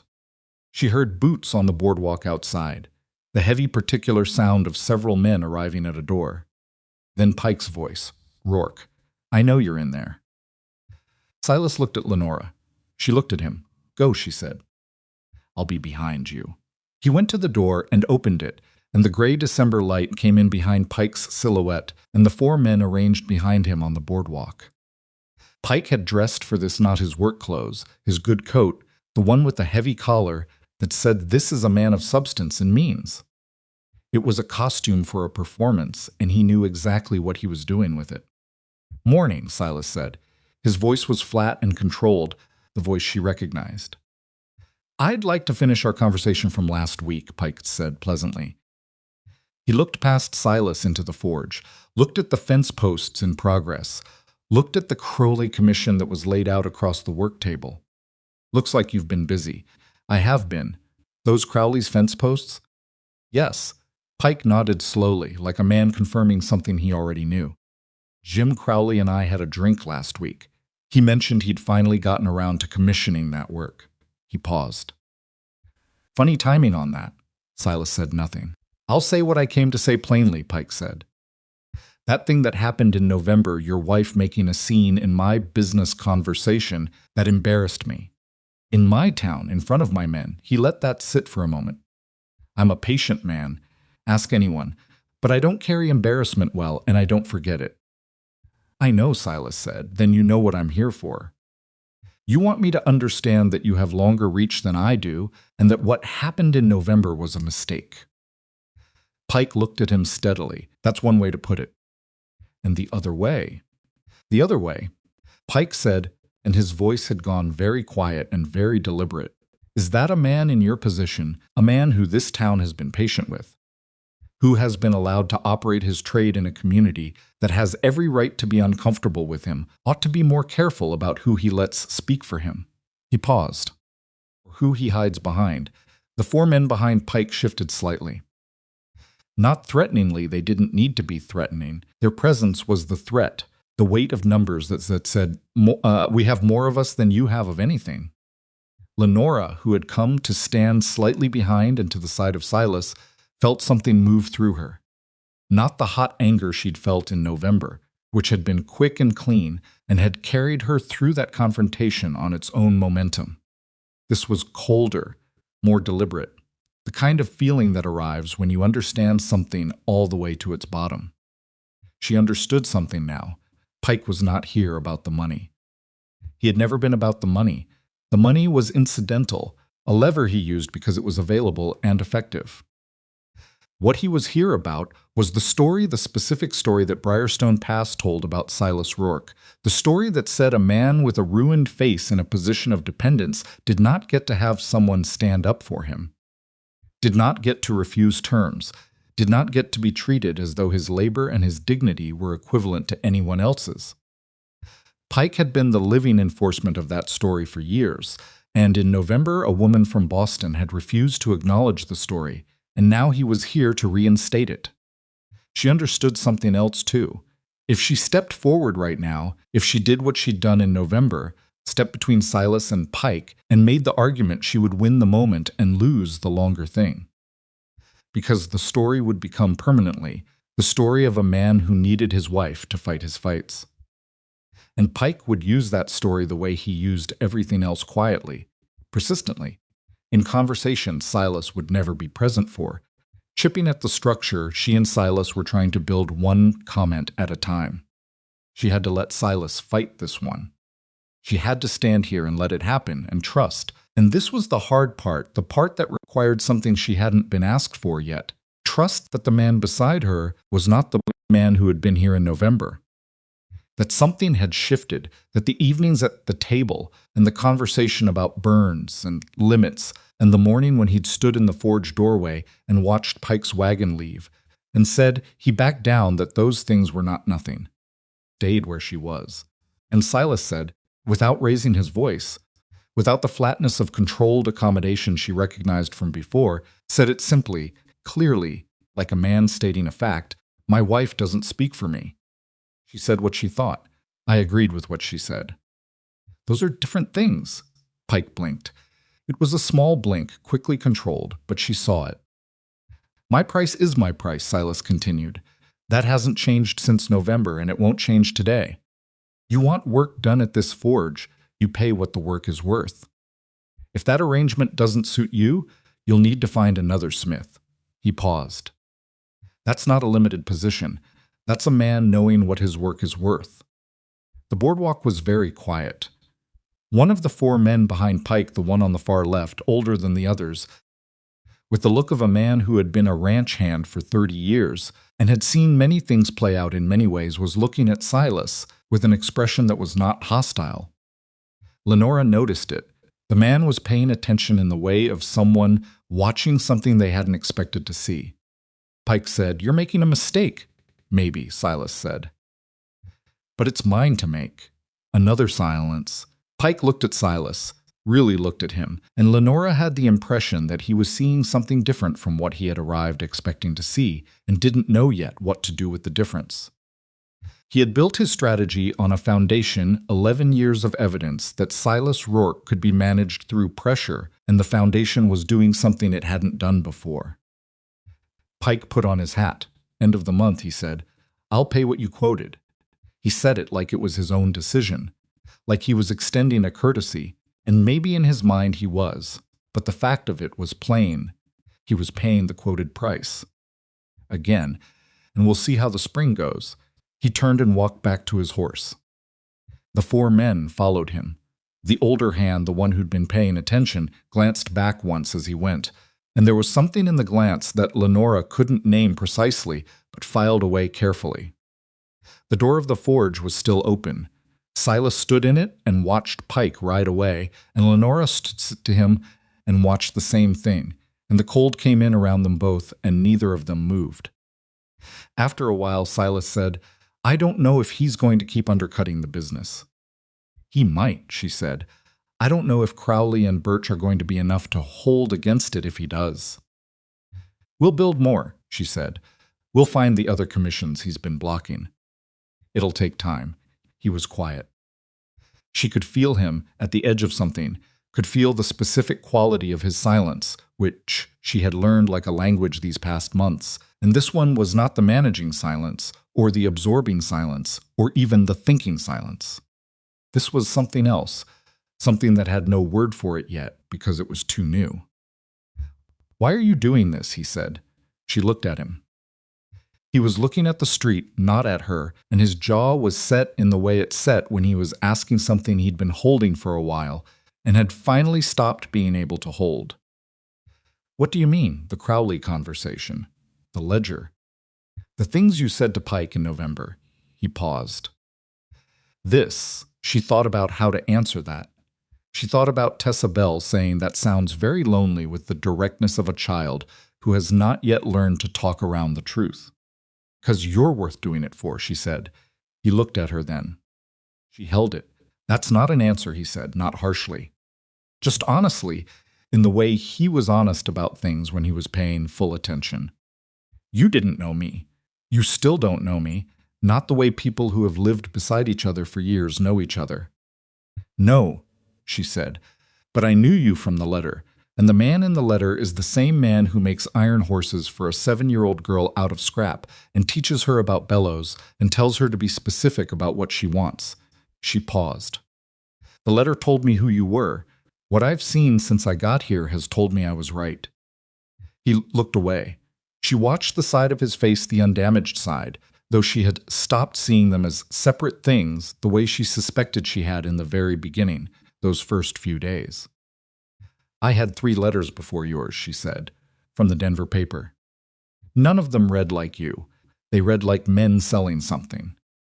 Your letter read like a man who was afraid he had nothing left to sell." She paused. "That was the thing. That was the thing that made me write back." He was very still. The last line, she said, "Cannot promise what I no longer have to give." I've thought about that line more times than I can count. Because it was honest in a way that most people aren't capable of, and I think you wrote it as a warning, and it worked the opposite way you intended. The forge was cooling behind them. The fire had been left too long and had burned low, and she could feel the heat diminishing, the cold from the open door pressing in to fill the space. Silas said quietly, "I wrote it because I meant it." "I know you did.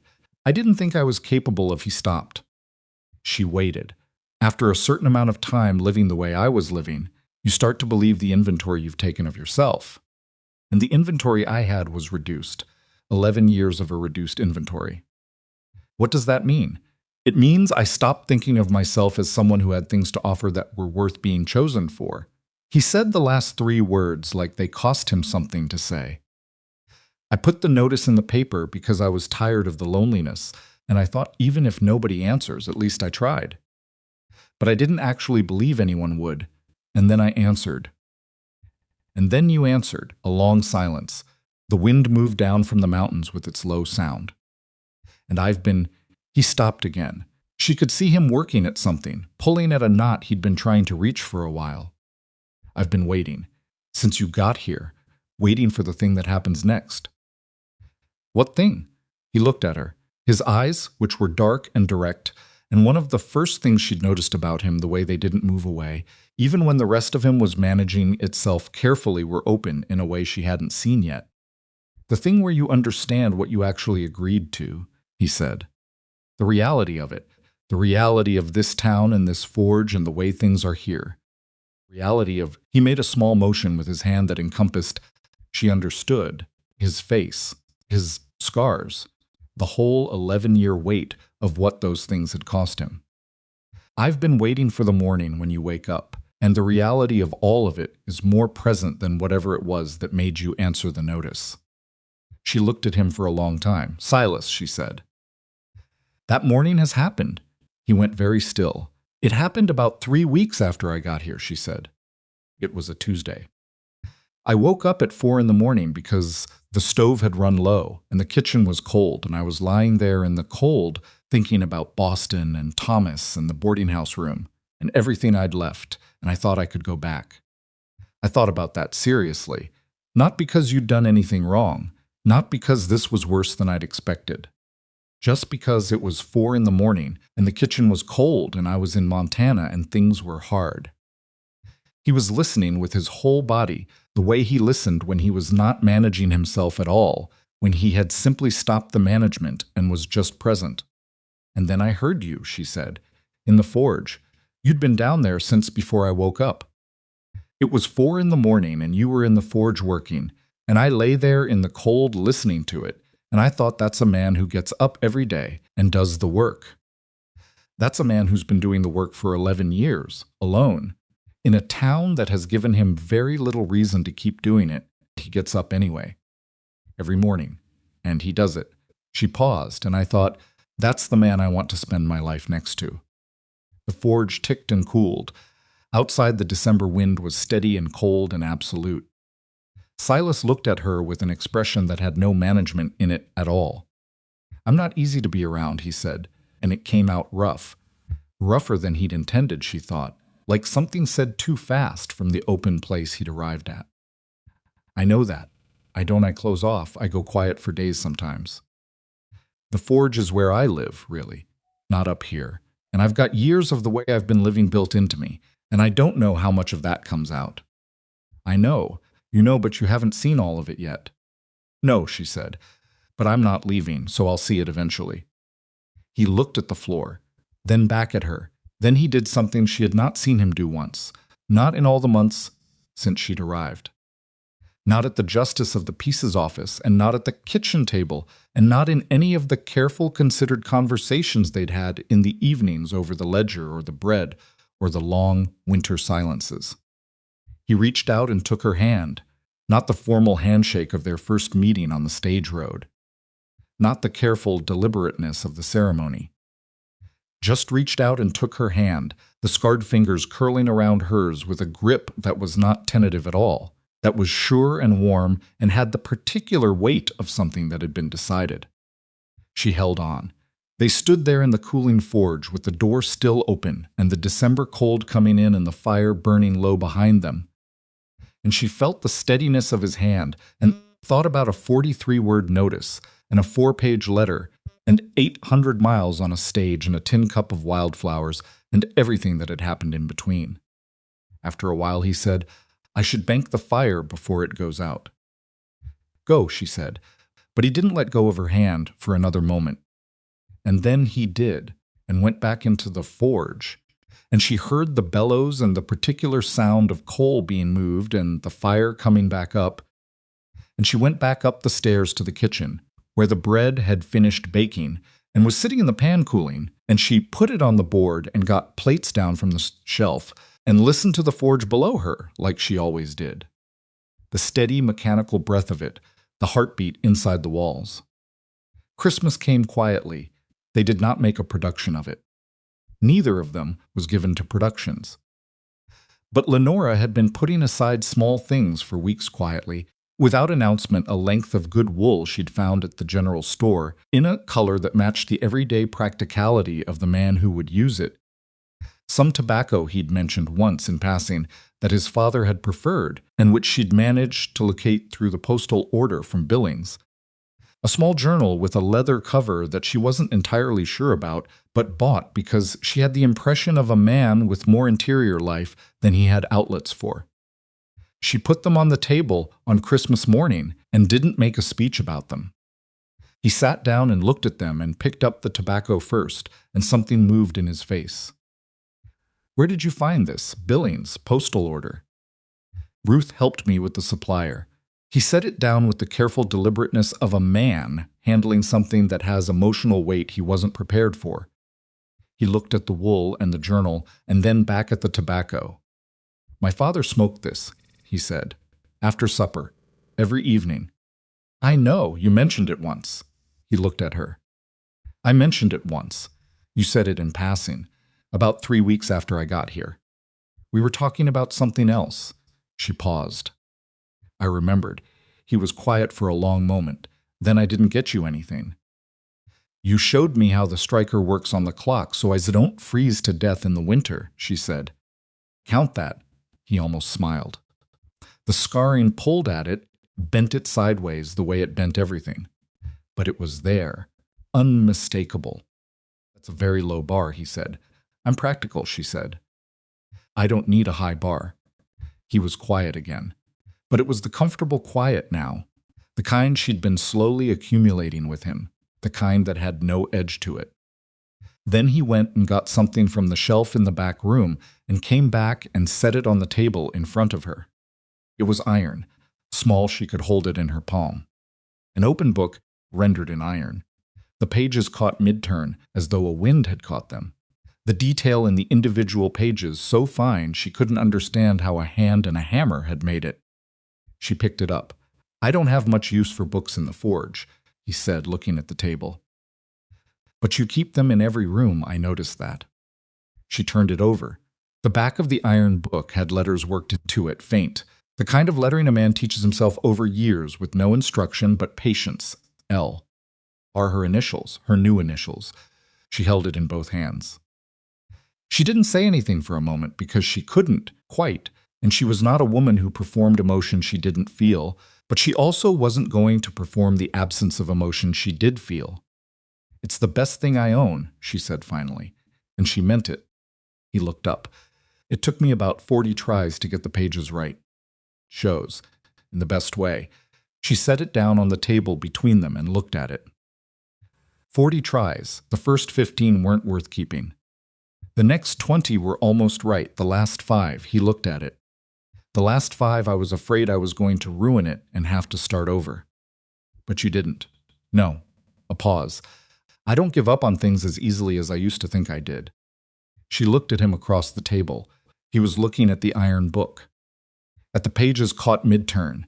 At the initials on the back. "No," she said, "I don't think you do." January was brutal in the specific way of Montana Januaries, not dramatic, just relentless, the cold pressing down with the patience of something that has all winter to make its point. The forge ran 18 hours a day, which meant Silas was down there 18 hours a day, and Lenora learned to bring meals down to him rather than wait for him to come up. Setting the plate on the work table and staying long enough to make sure he ate rather than setting it down and walking away. He stopped telling her she didn't have to do that after about the second week. She started learning the names of what developing. Not the technical names, she already had those from the ledger, but the way he talked about ironwork when he was not being careful about being observed. The way a good weld was different from a passable one. The specific satisfaction of a piece that had gone right versus the irritation, quiet but distinct, of one that had gone almost right. She learned that he talked to the work sometimes when he was alone, not in a strange way, just in the way of a man reasoning out loud about a problem, and she learned to recognize when he was doing it versus when he was actually talking to her. He caught her one afternoon standing in the forge doorway listening. He looked at her. "I'm doing it again," he said. "Talking to the iron?" "Yeah, what did it say back?" A pause then. "Nothing useful." She laughed.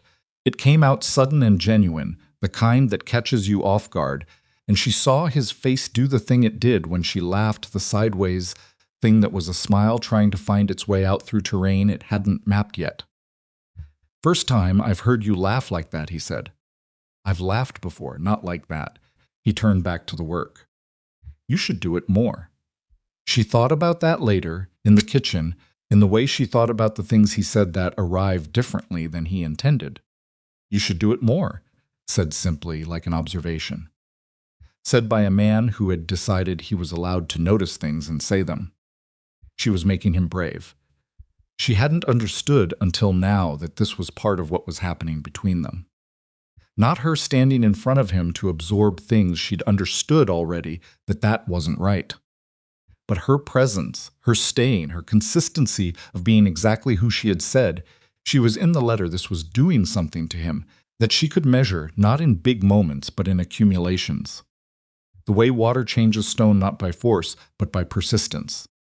He was becoming less careful, not reckless. She didn't think Silas Rourke would ever be reckless, and she wouldn't want him to be. But less armored, less managed, more willing to say things like you should do it more and mean them as simply as they sounded. She thought this was the most valuable thing she had ever been part of. She thought it was also fragile, in the way that new things are fragile, not weak, but not yet hardened, not yet tempered. And she understood now, more clearly than she had before, what the conversation in the forge doorway had been about. What he had been saying when he asked, "Why are you doing this?" He had not been asking for reasons. He had been asking for confirmation for the things she had given him, which was not strategy or practicality, or even love named outright, but simple, unambiguous persistence. She was here. She was going to keep being here. And slowly the way iron becomes something else, under the right heat. And the right hand, Silas Rourke was becoming someone who believed that. She finished the bread she was making. She put it in the oven. She went to the window and looked out at the January dark, at the lights of Briarstone Pass laid out in their grid below the house, steady against the cold. Somewhere in the valley, Vernon Pike was in his warm house making his calculations. She did not underestimate him. She did not think the thing with Pike was finished, because a man like that did not absorb two public defeats and consider the matter closed. He was waiting, the way Silas had told her he waited, for the moment when they weren't expecting it. She would not stop expecting it, but tonight the forge was burning below her feet. Tonight Silas was down there working on the last of the Crowley fence posts, and the birch door hinges were scheduled to start next week. And there were two more inquiries she knew of that had come in through December. Small jobs, but real ones, men who had decided, one by one, to bring their work to the forge on the hill. The tide was not turned. She didn't fool herself that the tide was turned. But it had shifted a degree, maybe two. Sometimes 2 degrees was enough to change where you ended up. She listened to the forge. She thought about 40 tries to get the pages of an iron book right. She thought about a man who didn't give up on things as easily as he used to think he did. She went back to the stove to check the bread, and the kitchen was warm, and outside the January dark pressed against the windows and could not get in. February arrived the way it always did in the high country, not with any announcement, just a continuation of January by another name, the cold holding its position with the stubbornness of something that has no reason to leave. The mountains above Briarstone Pass stayed white, the main street stayed frozen in the mornings, and half frozen in the afternoons, and frozen again by dusk. The forge ran constantly, and the coal bill was the largest line in the ledger, and Lenora tracked it with the careful attention of a woman who understood that warmth in a Montana winter was not a comfort but an operational necessity. It was in February that Pike made his real move, not at the forge this time. Not in person, with horses and ranch hands and the performance of authority. That approach had failed twice, and Pike was, whatever else he was, not a man who repeated strategies that had stopped working. He was smarter than that, and Lenora had known since December that the next thing would come from a direction she wasn't watching, and she had tried to watch all the directions and apparently had not watched enough of them. She found out on a Tuesday from Ruth Spears, who came by in the mid-morning with the particular expression of a woman carrying information she doesn't want to deliver, but has decided the recipient needs to have. "There's talk," Ruth said, sitting down at the kitchen table with her coat still on, which told Lenora this was not going to be a long, comfortable visit. "Around town, about you," Lenora set down her coffee. "What kind of talk? The kind that comes from somewhere specific, even though nobody can trace it back." Ruth looked at the table. "That the reason you answered the notice was that you had to. that there was something in Boston that you were running from. Something that made Briarstone Pass and a scared blacksmith look like a better option than what you were leaving behind. Kitchen was very quiet. What specifically, Lenora said. Her voice was even. She was working to keep it even. That you had debts Thomas left that weren't ordinary debts. That there were people in Boston who had reason to find you. That you came here because here was far enough that they wouldn't follow. Ruth looked up. Specific enough to sound like it came from somewhere. And vague enough that nobody can pin it down or say it's definitely wrong. Lenora sat with this for a moment. It was, she recognized with a cold clarity, elegant. Didn't attack Silas directly that had not worked. It didn't attack her conduct at the forge that had made Pike look worse, not better. This attacked the foundation. This went after the story of who she was and why she was here. And if the story took hold, if Briarstone Pass decided that Lenora Rourke was a woman with a hidden past who had used a lonely man's desperation as cover for her own escape, then everything that had been built in 6 months unraveled. Not because it was true, but because in a small town, a story that fits a shape people already half believe doesn't need to be proven. It just needs to be repeated until the repetition becomes a kind of truth. "Who's talking?" Lenora said. "I don't know where it started," Ruth said. "I heard it from Martha Elgin, who heard it from someone she wouldn't name." "Pike? I don't know that. You think it wasn't?" Ruth looked at her steadily. "No, I don't think it wasn't." She paused. "What do you want to do?" Lenora thought about it. She thought about the approaches that had worked and the ones that hadn't, about the difference between confronting something directly and letting it gather mass in the dark, about what she knew of how small towns processed stories and what it took to replace one story with another. "Does Silas know?" she said. "I don't think so. Not yet." "Then I need to tell him before he hears it elsewhere." Ruth nodded once. "I figured that's what you'd say." She left, and Lenora sat at the kitchen table for a few minutes alone, not managing her feelings for once, but just letting them be there, the anger, which was real and specific, and underneath it something older and less clean, the particular vulnerability of a person whose history is being turned into a weapon against her. Thomas's debts had been real. The boarding house room had been real. The Boston she'd left had been genuinely exhausted and genuinely impossible, and she had not run from it so much as she had made a calculated decision to leave it before it finished taking what little she had left. There was no shame in that. She had been clear about all of it in the letter, and Silas had read it and written back, and they had built 6 months of something real on top of it. But the truth of a thing and the story a town decides to tell about it were not always the same thing, and she had been here long enough to know that. She went down to the forge. Silas was working on a gate commission that had come in from Harold Birch's neighbor, a farmer named Cooper, who had been sending his ironwork to the settlement east of the pass for 3 years, and had, apparently, decided in January to change that arrangement. It was the kind of work Silas was good at, the kind that required precision rather than just strength, the hinges needing to be exact, or the gate would hang wrong and wear unevenly within a season. He was bent over the workbench with a file when she came in, and he looked up and read her face immediately, because he had been reading her face for 6 months and had gotten good at it the way he got good at things, through consistent, careful attention. He set down the file, she told him. He listened without interrupting, which was his way, and when she finished, he was quiet for a long moment with his hands flat on the work table. "Thomas's debts," he said. "You told me about them in the letter." "I did. Everything I told you in the letter was true." "I know that, do you?" He looked at her. "Yes," he said, simply, with the flatness that was not coldness, but was the way he said things he was certain about. "I know that." She let out a breath she hadn't quite realized she'd been holding. "The question," he said, "is what we do about it. I've been thinking about that. So have I, in the last 2 minutes." He picked up the file, looked at it, set it back down. "Pike's smarter than I gave him credit for. He's very smart. He knows I can stand up to him at the forge. He found out I can stand up to him on the street. So he went after the thing underneath all of it. He went after whether this is real, Lenora said. Silas looked at her. Whether we're real, she said. Whether what's here is genuine, or whether it's two people using each other because they had no better options. He was quiet for a moment.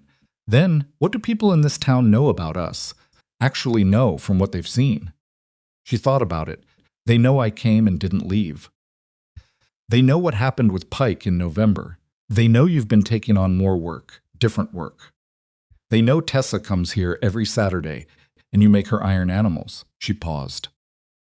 They know things have changed, but they don't know what's underneath the changes. Then they'll fill in the gap with whatever they're given, Silas said. Which right now is Pike's version. Yes. He stood up from the work table and moved to the forge and stood there with his back to her for a moment, looking at the fire. She waited. She had learned to wait. I'm not going to go around town defending you, he said finally. You know that. I'm not asking you to. But I'm not going to do nothing either. He turned around. The older man, Pike's hand, the one who was standing to the left when Pike came in December. You noticed him. She had in fact noticed him. She'd mentioned it to no one, filed it away in the category of things she didn't know the full meaning of yet. What about him? His name is Cal Dearden. He's worked for Pike for 15 years. Before that, he worked the Billings Rail Depot. He was at the Hallett fire. Silas paused. He was one of the men. Standing outside, Lenora went very still. He came to the forge, Silas said, last week, alone. Small job, a hook for a barn door, could have done it himself with a basic kit. He didn't come for the hook. What did he come for? Silas looked at the fire. He watched me work for a while. Didn't say much. Then he said he'd been meaning to bring his work here for a while and hadn't gotten around to it. He paused. He said it like it meant something else. It did mean something else. I know. Silas was quiet. He's not the only one Pike brought with him who's been thinking about things. I think when Pike brought those men in December, he thought he was showing strength. But some of those men have been in this town longer than Pike's been running it. And some of them remember things. Lenora thought about what Ruth had said. People looked at his face and thought damage and stopped thinking courage. She thought about the specific thing she'd said to Pike in November in front of the street, the thing about the fire and the men who had stayed outside. She had said it to make a point to Pike. She had not thought about what it might do to the men who had been standing outside. Some of them were still here. Some of them had been carrying something for 11 years that they hadn't known how to put down. You think Dearden can help, she said. I think Dearden is already helping, Silas said. I think he went back and said something after December. I think that's where some of the new inquiries came from. She looked at him. Why didn't you tell me? He met her eyes. Because I want to be sure before I said it, and because he stopped. I'm still learning how to tell you things. It doesn't come easy. I know it doesn't. I'm working on it. I know that too, she said. And she did. She went to see Cal Dearden herself, which was not something she had planned, but which felt. On the Wednesday morning, when she found herself walking toward the Pike Ranch Road with the particular purposefulness that meant she had already decided and was simply executing the decision like the necessary thing to do. Dearden was in the yard working on a fence section when she arrived. He saw her coming from 50 yards off, and his expression did the thing faces do when something unexpected appears, and the person behind the face is deciding how to receive it. He set down his tools. Mrs. Rourke, he said, not unfriendly. Careful, Mr. Dearden. She stopped a reasonable distance away and looked at him directly. He was a big man, somewhere in his mid-50s, with hands like Silas's, the hands of someone who had spent his life doing physical work, and the eyes of someone who had been paying attention to things for a long time and had accumulated more observations than he'd ever found occasion to share. My husband tells me you've been sending business his way. Dearden was quiet for a moment. I've talked to some people, he said. I wanted to thank you. He looked at the fence post he'd been working on. It's long overdue. Yes, she said, it is. She paused. Can I ask you something? He nodded once. The talk that's been going around. About me, do you know where it started? A long silence. Dearden looked at the fence, at the ranch house, behind her, at some middle distance that held whatever calculation he was making. I know where things start around here, he said carefully. Then you know this one. He didn't confirm it. But he didn't deny it either. And she had enough experience of how men like Dearden communicated precisely, with no wasted words, where what was left unsaid was as exact as what was spoken to, understand that this was a confirmation. What I want to know, she said, is whether the people who've been hearing it believe it. Dearden looked at her for the first time directly, and there was something in his face that she hadn't expected, something that was close to grief. The old kind, the kind that has been living in a person for so long it has become structural. Mrs. Rourke, he said, I've watched Vernon Pike operate in this valley for 15 years. I know how he builds a story, and I know that a story built by Vernon Pike has a specific smell to it, and people who've been here long enough know the smell. He paused. Most of them aren't going to say that out loud, but they know. That's not the same as not believing it. No, he said. It's not. He was quiet for a moment, but there's something else, too. The people in this valley have been watching your husband for 11 years. They've been watching how he works and how he conducts himself and how he's handled everything that's been put on him. And they've been watching since you got here. What you said to Pike in November that didn't just embarrass Pike. It reminded people of something they'd been trying not to think about. He looked at her steadily. People don't like being reminded of things they're ashamed of. But they also don't forget it.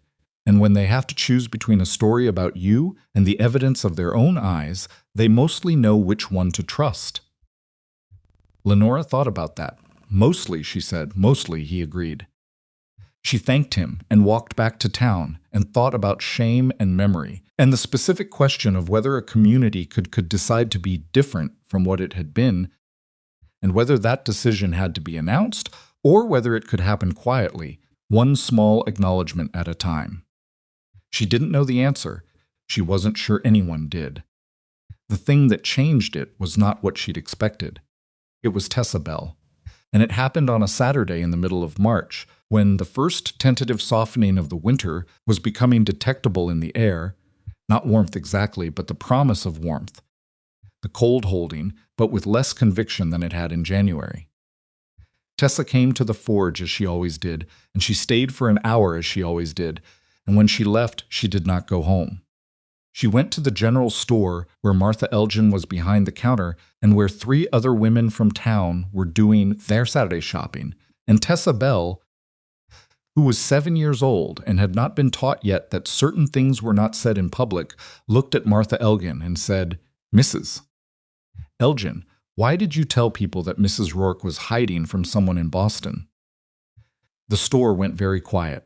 Lenora was not there. She heard about it from Ruth, who had been one of the 3 women present, and who described Martha Elgin's faces during the silence that followed as something she would not forget in a hurry. Martha Elgin said, Where did you hear that, Tessa? Billy Marsh said it, Tessa said. He said his mother said it, and his mother said she heard it from you. Another silence. Silas is my friend, Tessa said, in the specific tone of a 7-year-old who has decided something and is not interested in ambiguity about it. And Mrs. Rourke is my friend too, and they're not hiding from anyone. She came here because she wanted to, and she stayed because she wanted to. And I think it's mean to say things that aren't true about people who are your neighbors. Ruth told Lenora that Martha Elgin had the expression of a woman who has just been convicted in a court where the judge weighs 7 years old and has no patience for procedural objections. Martha Elgin said quietly, You're right, Tessa. It wasn't a kind thing to say. Ruth, telling this to Lenora in the kitchen that afternoon, said, She looked like she meant it. I've known Martha Elgin 20 years. She looked like she genuinely meant it. Lenora thought about a girl who accumulated iron animals on a precise schedule and had decided at some early point that Silas Rourke was worth defending and had never revised that decision. I need to talk to Tessa's parents, she said. Her father already knows. He's the one who sent her to the store. Ruth looked at her. Bill Bell is not a man who makes speeches, but he raised a daughter who does. Lenora sat with that. She thought about all the things she had done and tried to do and planned and calculated and worried over in 7 months. And she thought about a 7-year-old girl standing in a general store and saying it's mean to say things that aren't true about people who are your neighbors.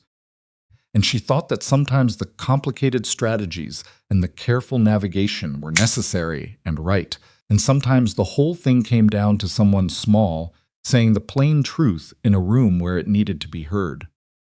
March broke the winter, the way winter in that country always broke not all at once, but in stages. The temperature rising 2 degrees and then dropping back, rising 4 degrees and dropping 2. Snow melting on south-facing slopes while north-facing ones stayed locked, the creek below town running gray and loud with snowmelt while the fields on either side were still dead-colored and flat. Silas noticed it the way he noticed all changes in the physical world by what it meant for the work. The longer days meant more working light. The thaw meant road traffic picking up, wagons moving again, the valley's commerce shaking itself loose from its winter sluggishness. He had 3 new commissions that had come in since January and 2 more that were in conversation.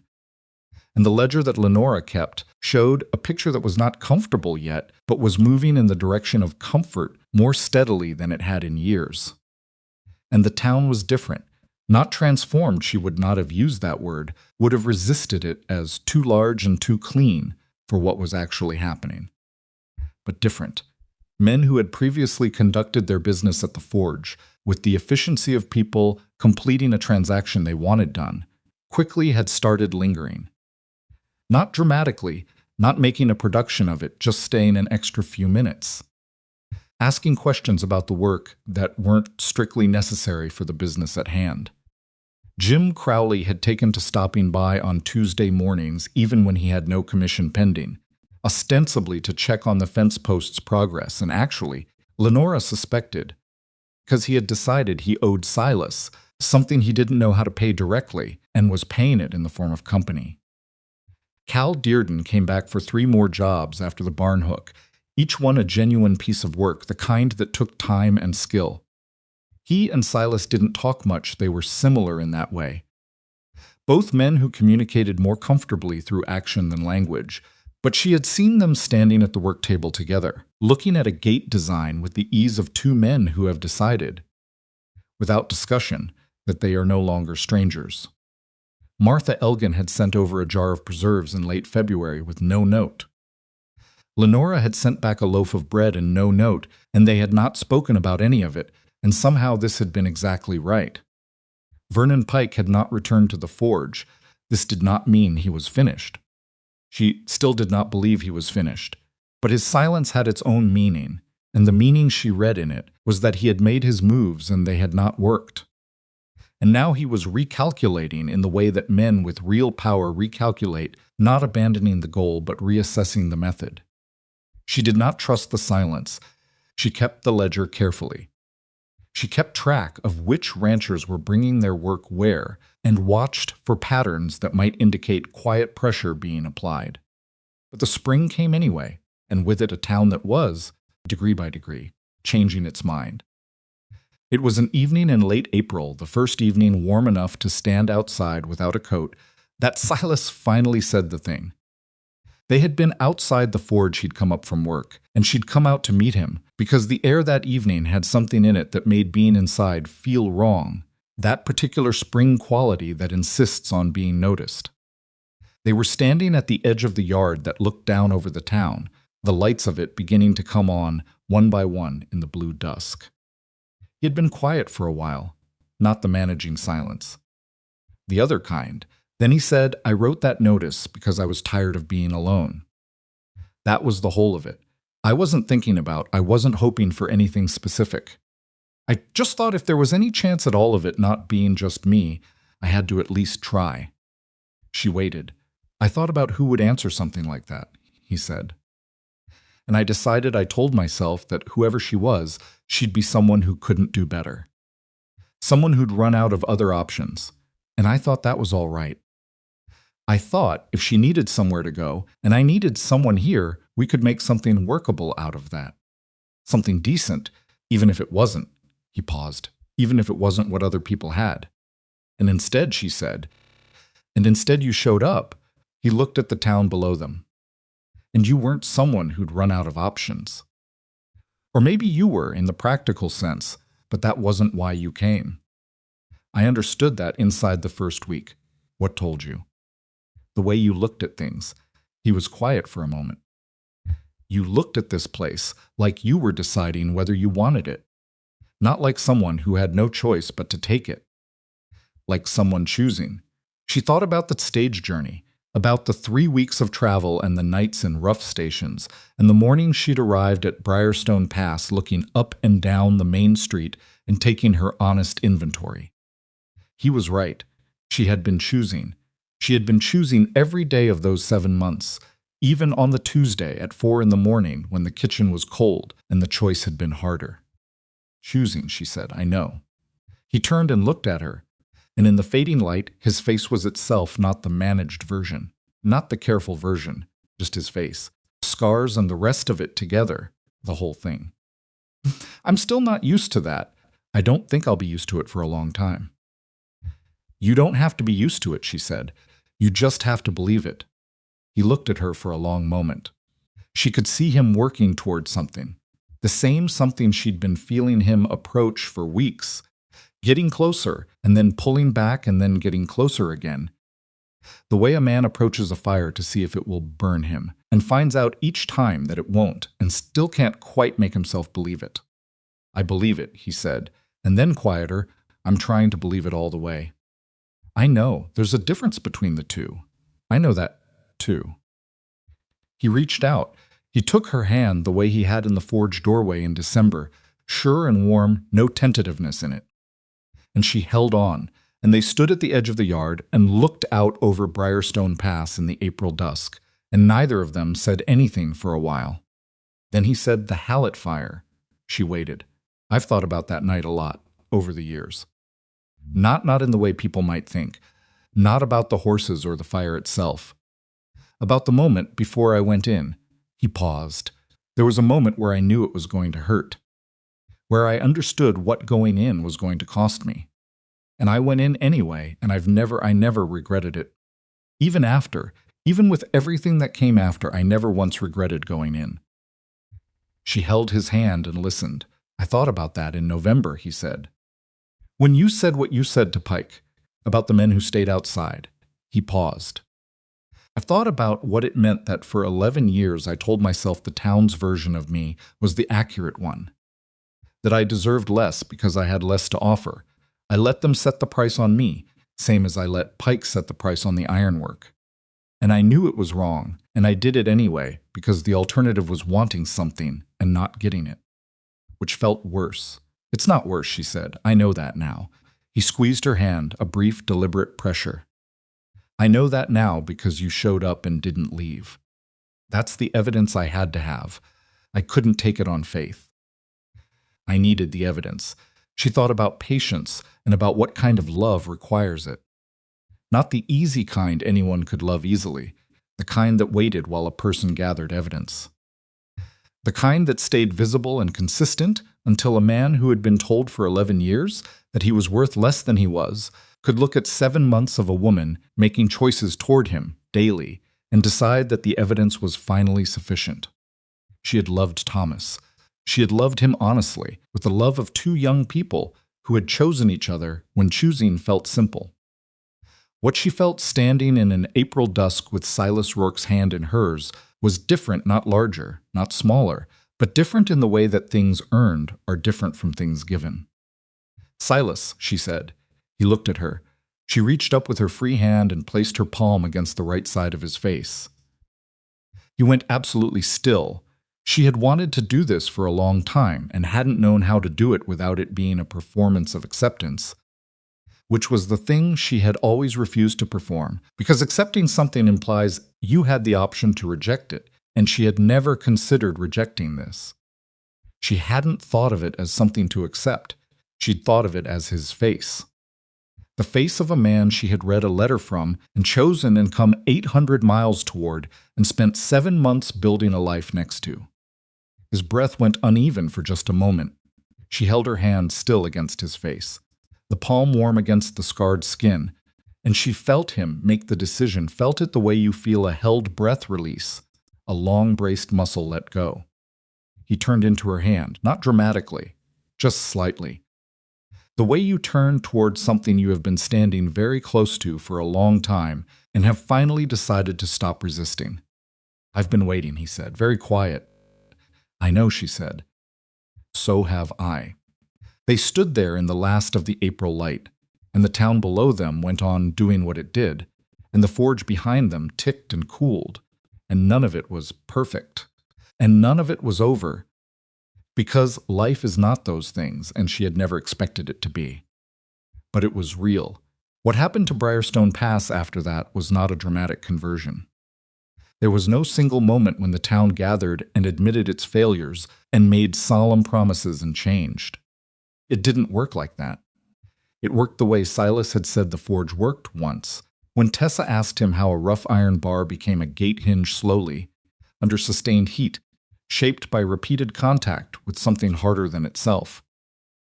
The people of Briarstone Pass had been in contact, repeatedly now, with the evidence of what they had gotten wrong. They had watched a woman from Boston step off a stage and walk toward the man they'd written off without flinching. They had watched that same woman say true things out loud in a public space. They had watched a small girl in a general store convict, a grown woman with 4 sentences.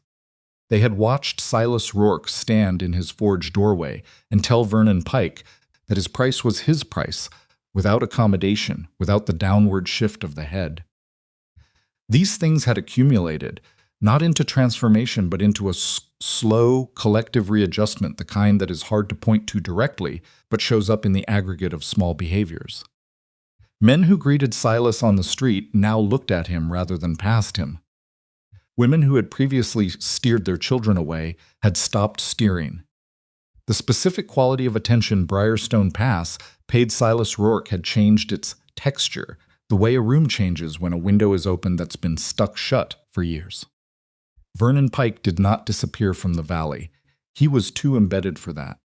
But he paid his bill at the end of March and again in the summer, and each time he sent a hand with the payment rather than coming himself.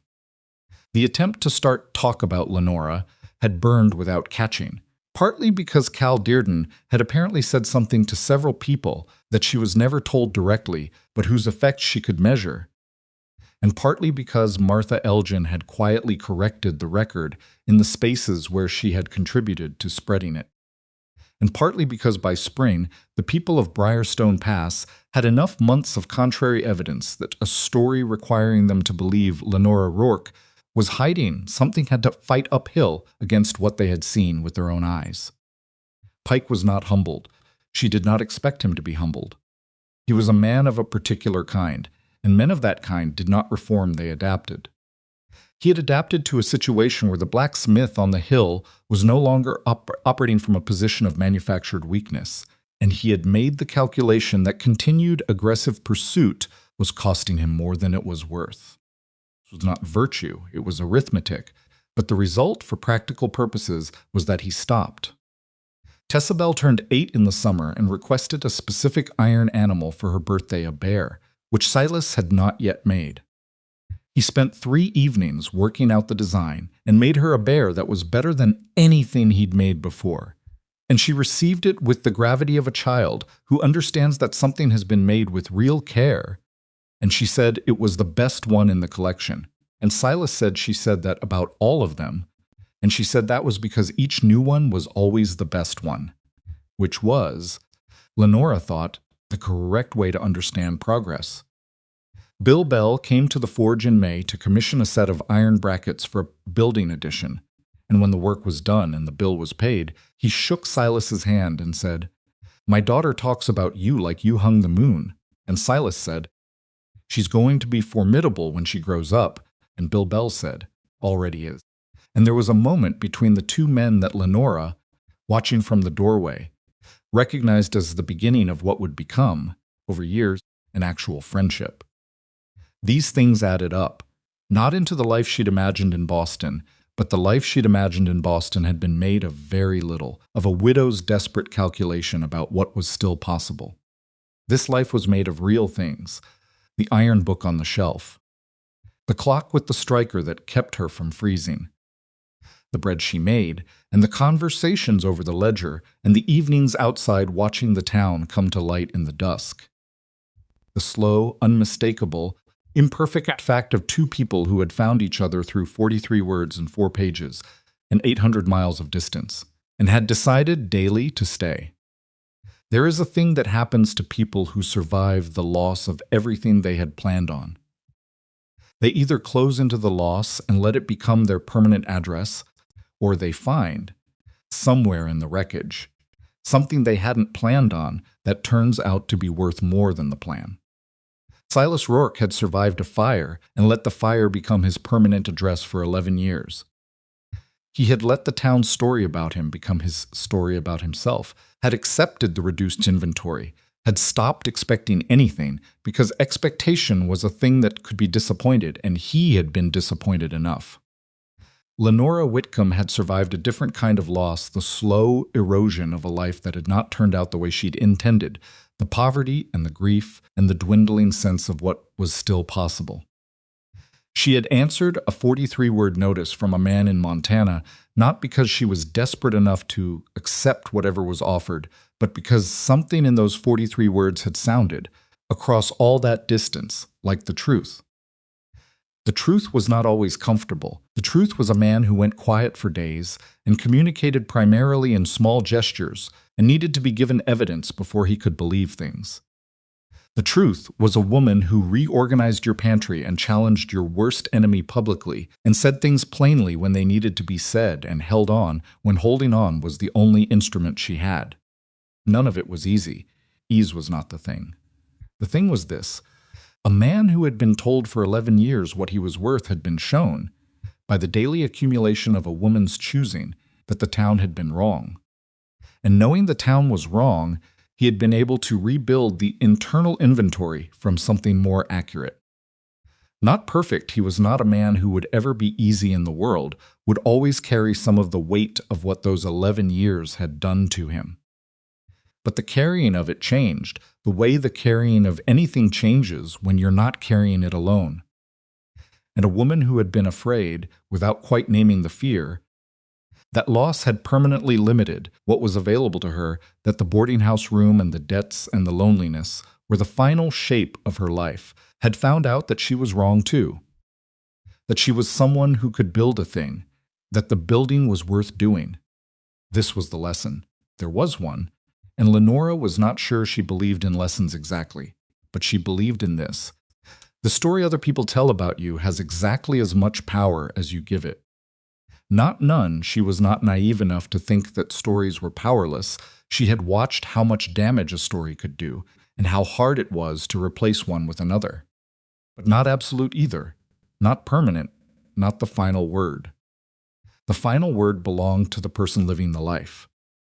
Years later, Tessa Bell grew into a woman with the exact formidability her father had identified early. She taught at the schoolhouse for a time, then married a man who ran a freight operation out of Billings, a practical and decent man who was slightly in awe of her, which was appropriate. When their son was born in the 3rd year of their marriage, she held him in the room above the freight office and looked at his face and thought about iron animals and bellows, and a man with a ruined face who had been the first person outside her own family too. Treat her like someone worth talking to seriously. She named the boy Silas. Her husband asked her once, when the boy was old enough to ask about his name, who Silas was. She told him.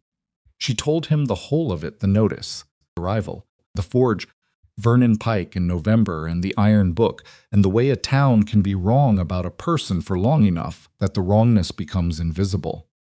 Her husband listened and said, "And your friend, the blacksmith?" "He's still there." "He is," Tessa said. "They both are."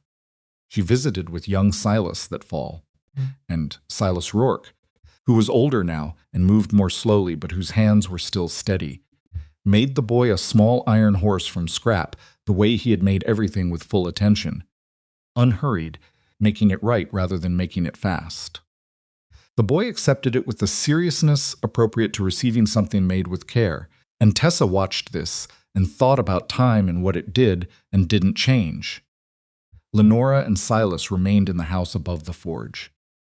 The house had been added to twice over the years: a proper back room, a larger kitchen, a covered porch that Silas had built one summer with the precision he brought to all work. The joint so exact that the porch was still level 15 years later without having settled even slightly. Town had expanded around them. New buildings, new families. A telegraph, eventually a rail stop to the south that changed the commerce of the valley in ways that took years to fully understand. The forge stayed. Silas stayed. Lenora stayed. Briarstone Pass had long since stopped thinking of Silas Rourke primarily as the man with the ruined face. This was partly the passage of time, and partly the accumulation of good ironwork, and partly the way a man who walks through the world with quiet confidence eventually trains the world to respond in kind. And partly it was that the town had a story it told about itself. Now the story of what had changed and why, and it turned out that humans need stories about their own capacity for change as much as they need anything else. The story they told was not always accurate in its details. Jim Crowley's version had him playing a larger role than he had. Ruth Spears's version was truer and quieter. Cal Dearden's version, which he told rarely and only to people he judged had earned it, was perhaps the truest of all the version of a man who had stood outside a burning building and then spent 11 years living with what that meant and had finally found a way to put some of it right. Martha Elgin, who lived to a considerable age and remained sharp to the end of it, said once to a young woman who had moved to Briarstone Pass from somewhere east and was trying to understand the social landscape, "You want to know about this town, you go look at the forge on the hill. The man who runs it, what happened to him here, what this town did, and then what it did differently, that's us.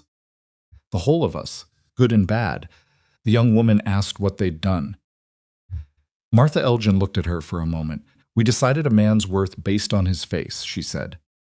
And then a woman came from a long way away and disagreed.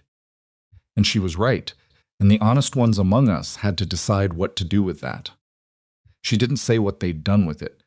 The young woman looked around the town and had to decide for herself.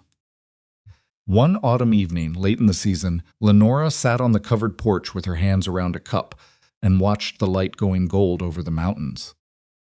Silas came out and sat beside her, which he did most evenings now without being asked, the habit of years, settling into something so natural it required no thought. He had a cup of his own. The tobacco, which she replenished from the Billings supplier every year, was on the small table between their chairs. They didn't talk for a while. They had accumulated enough silence together over the years that silence had lost its weight, had become simply the medium they moved through when words weren't needed. Then Lenora said, "Do you remember what you wrote in the notice?" He looked at the mountains. Every word. "Cannot promise what I no longer have to give," she said. "I remember. What did you mean by it?" He was quiet for a moment. She had never asked him directly all these years. She had thought about it, understood it in her own way, but had not asked. "I meant that I'd been alone long enough that I wasn't sure what was left," he said. "I meant I didn't know if I was capable of the normal things. The things other people managed without thinking about." He paused.